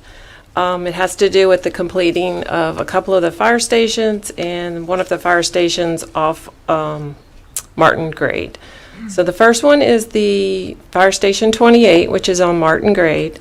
The building was built in the early 80s, and it's on a 4.18 acre property, and it was formerly used as a volunteer fire station and is located outside the urban service boundaries. The building is basically vacant and only houses a few small items for the fire department. Emergency Services does not see a need for this facility, and the property appraiser shows the current market value at about $252,000. The second parcel is the Fire Station 14, which is on Hutchison Island. This station is actually a part of the larger parcel, which encompasses the Elliott Museum and the Stewart Beach facilities. The building was built in 1982 and consists of about 5,586 square feet. The new replacement fire station is currently underway, and the construction is scheduled to be completed about the end of November of this year. If approved, this parcel would need to be separated from the larger parcel, appraised and surveyed. The final parcel is the Fire Station 33 on Ridgeway.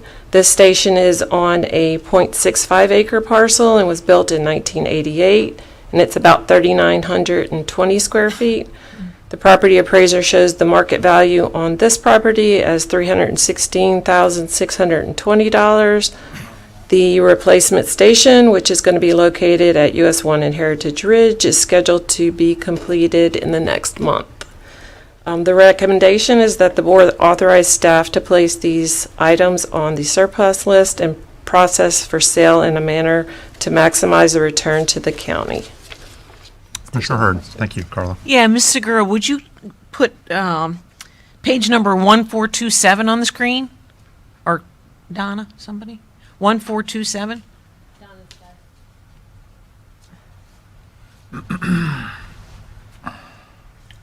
Okay, that's the parcel, and it's on a larger 26-acre parcel, and I am loath to sell that piece of property. I think we need to keep that piece of property. I don't ever sell Hutchinson Island property. I think that there will be a need for that property. Agreed. Thank you for both of that. I agree, and 2 additional comments on it. I didn't pay attention to the idea that Monday was President's Day, so I went to the beach yesterday to have lunch. It was a madhouse out there. I mean, it was like every single parking spot was full. We absolutely probably will need some more capacity, and the Elliott Museum has talked for years about some additional capacity, so wherever that ends up going is a discussion point, but I appreciate your support for not wanting to surplus it because it's just way too valuable to us as a county and to our public to surplus that one off. Anybody else on the others? Commissioner Campy, I'm sorry. Commissioner, go ahead. Thank you. I have fought in the past to hang on to the fire station out on the Martin Grade. I understand that maybe the fire rescue department doesn't see the value there, which I get, but I would think that that's another piece of property that is valuable.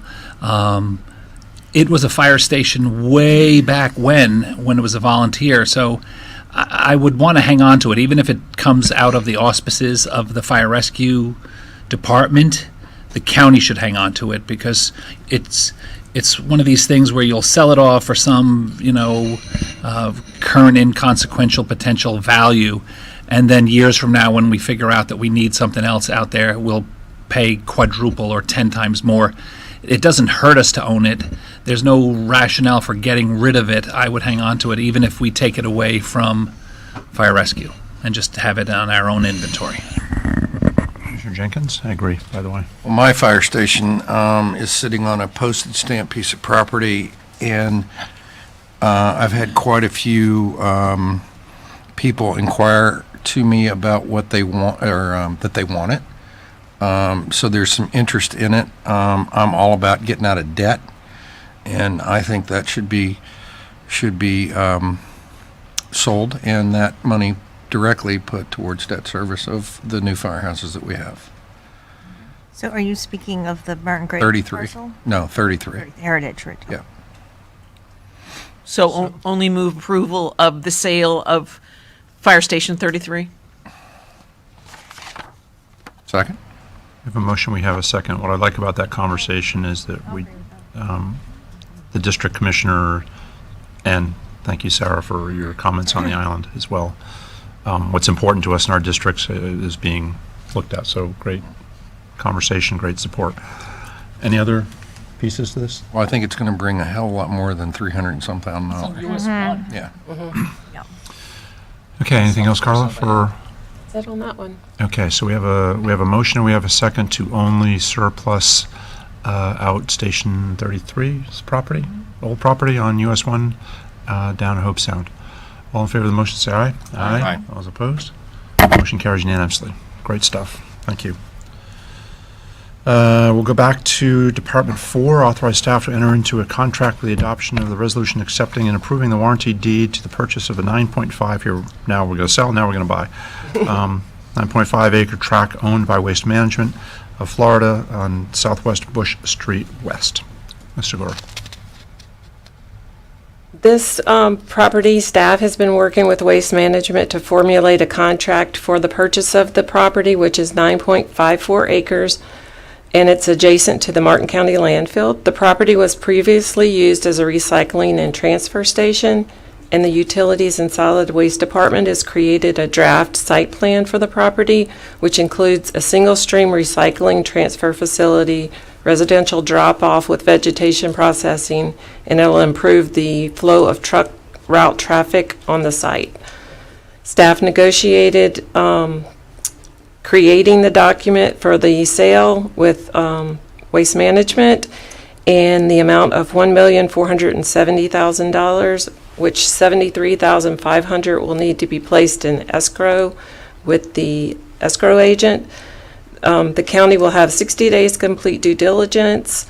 There's also a provision that we've added to the contract where Waste Management has asked to utilize 2 acres for a short-term lease of 12 months, and they'll pay $1,000 a month, and it'll start at the sale of the property. Staff has begun the due diligence and should be completed in the next 30 days. The recommendation is that the board approve the purchase and sale agreement for the sale along with the short-term lease agreement and adopt a resolution accepting the warranty deed with the understanding that if anything unusual turns up during the due diligence period, that staff will return to the board for recommendation on whether to move forward or not. If there's any questions? Commissioners? Move approval. Second. We have a motion, we have a second. The only comment I would make, and I've had this conversation with staff, just please, when we're finalizing or adopting or coming back to us with some kind of a site plan, that we look to figure out how we get access to the east side of the rear of our existing property out back.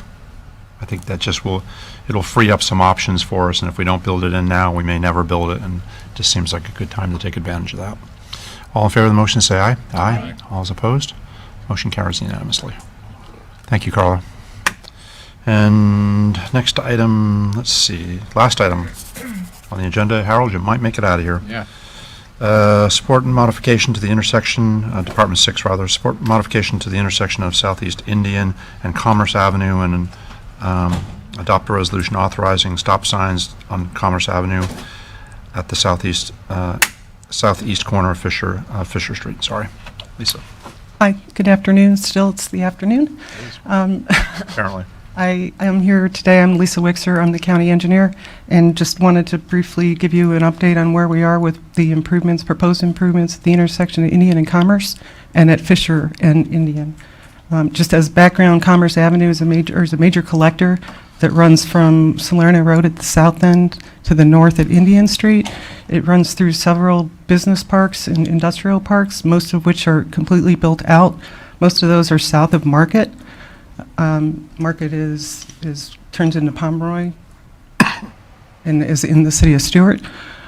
So north of Market, there are some vacant lands, and as those lands develop, there's been some concern about what's the impact to the intersection of Indian Street and Commerce. So currently, we're anticipating that if that traffic continues to grow at the rate that it's growing, that the intersection will operate at a level of service E. Most of that is because there would be a over 3.5 minute delay for the northbound left turning movement from Commerce onto Indian Street to head west. If that movement wasn't there, the level of service would be B. So the other thing that I recognized is when I look back at all the crashes that occurred over the last 4 years at that intersection, over a third of them were for that movement of the left turning, northbound left turn onto Indian Street. So what I'm recommending is that we build a raised median landscaped on Indian, or on Commerce, to eliminate the left turn, and then extend a median on Indian Street to further enforce that limitation, and then extend a little bit of this turn lane here on the westbound turn on Indian to go south, just to give that a little bit more capacity. But in order to accommodate or mitigate for the loss of this left turn, we'd like to build a left turn lane down here at Fisher Street, so that Fisher Street, if you were headed north and wanted to get to US 1, you would make the left-hand turn safely at Fisher Street, get out to the traffic signal on US 1.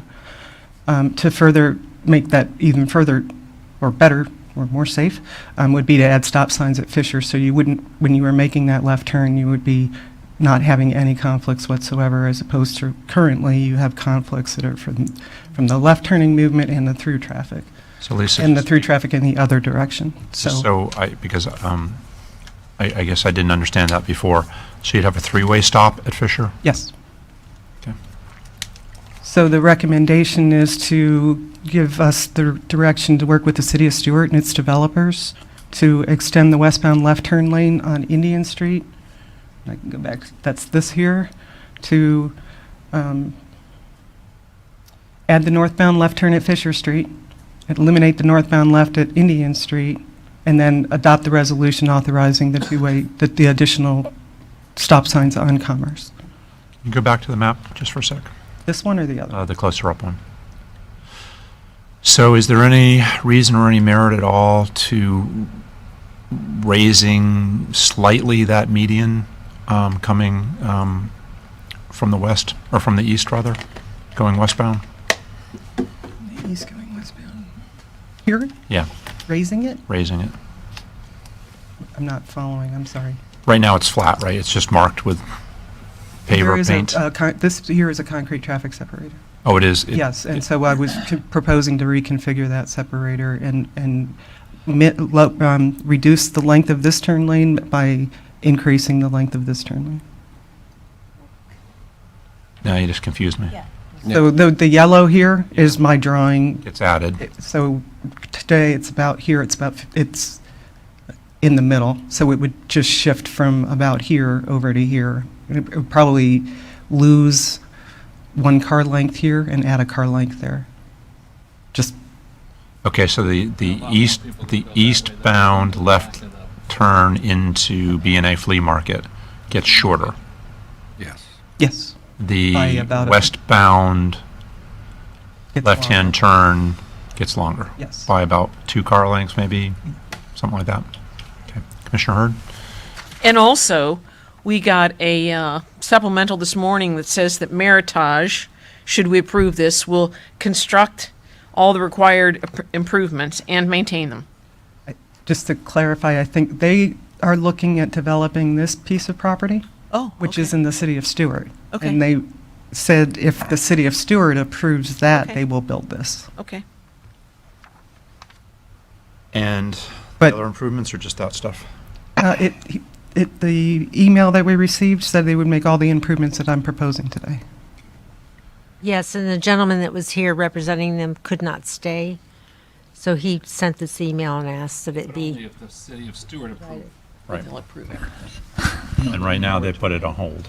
You do? I think they're planning on going to the commission next month. Says next month, yes.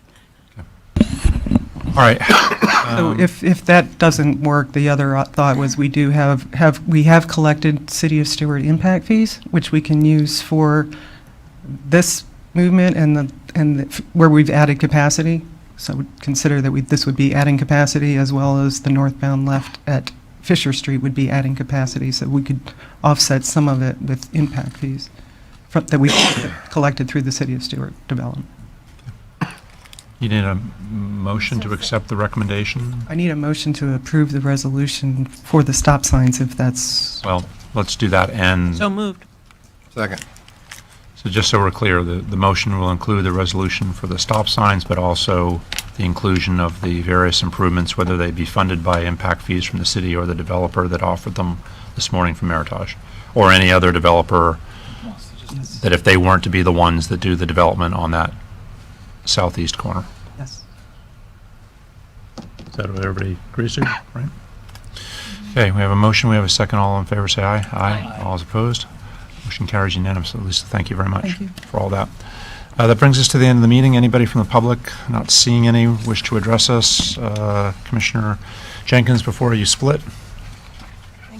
Any comments? No, but my condolences to Maggie's family. I was trying to remember the first time I met her. I think it was like between 16 and 18. I remember exactly. It was at the Lily Pond on the Jupiter Island Golf Course with Mr. Reed, my dad. So, and to add that one-on-one, that woman had a hell of a sense of humor. She was something. Right. Commissioner Heatherington? So I'm all set, thank you. Commissioner Campy? Yes, along with losing Maggie Herchala, Martin County closer to home and within our county, we sadly had the passing of John Polly, who was a Martin County employee for a long, long time, has spearheaded so many Martin County projects that people just take for granted. He was the head of our utilities and solid waste. He was a gentleman. He was a professional. He was a really great person. I enjoyed working with him. I enjoyed him as a friend, and my condolences to his family and those that cared about him. Thank you. Yeah, something that we need to keep our eyes on is that the expansion of the commercialization and the privatization of the space program up in Port Canaveral. It's the northern reaches of the Indian River Lagoon. Those jurisdictions have not made progress on improving their water quality, and their water quality is poor. And I understand that there is a potential for destroying up to 1,000 acres of wetlands in order to expand the commercialization and the privatization of the space program there, which, man, it's so exciting that we have this, that this is happening here, but we don't need to destroy 1,000 acres of wetlands in order to expand that program. So I think we need to pay close attention to what's being proposed there. The state and the feds are responsible for the permitting of wetland destruction. And in order to improve the water quality in the Indian River Lagoon, we need to keep a close eye on this. Quick shout out to our beach concession and our staff out there. There's times where we comment on our staff and give them kudos. I was out there and probably shouldn't have been out there trying to get lunch on President's Day. We sat there for 45 minutes, had lunch, which was great. The staff's fantastic. The flow of people through that place was just amazing for the 45 minutes we were there. It was non-stop people coming to our public asset, which is great. That's what it's there for, and they're using it. It's also great probably a half of the people that were having lunch out there were business people from Stewart. And it was great to see them out there having lunch and enjoying the place. So kudos to our staff out there. They're doing a great job trying to keep up with it all. And with that, Taryn, you have anything? No, sir. Ms. Woods, anything? Thursday, we have our State of the County address, correct? Yes, sir. And It starts at 9 o'clock, but we're going to have it available to folks shortly after 8. So the traffic, just remember the traffic on Citrus is. it is a bear getting through that one light out there. So give yourself plenty of time getting out there. And with that, we are adjourned.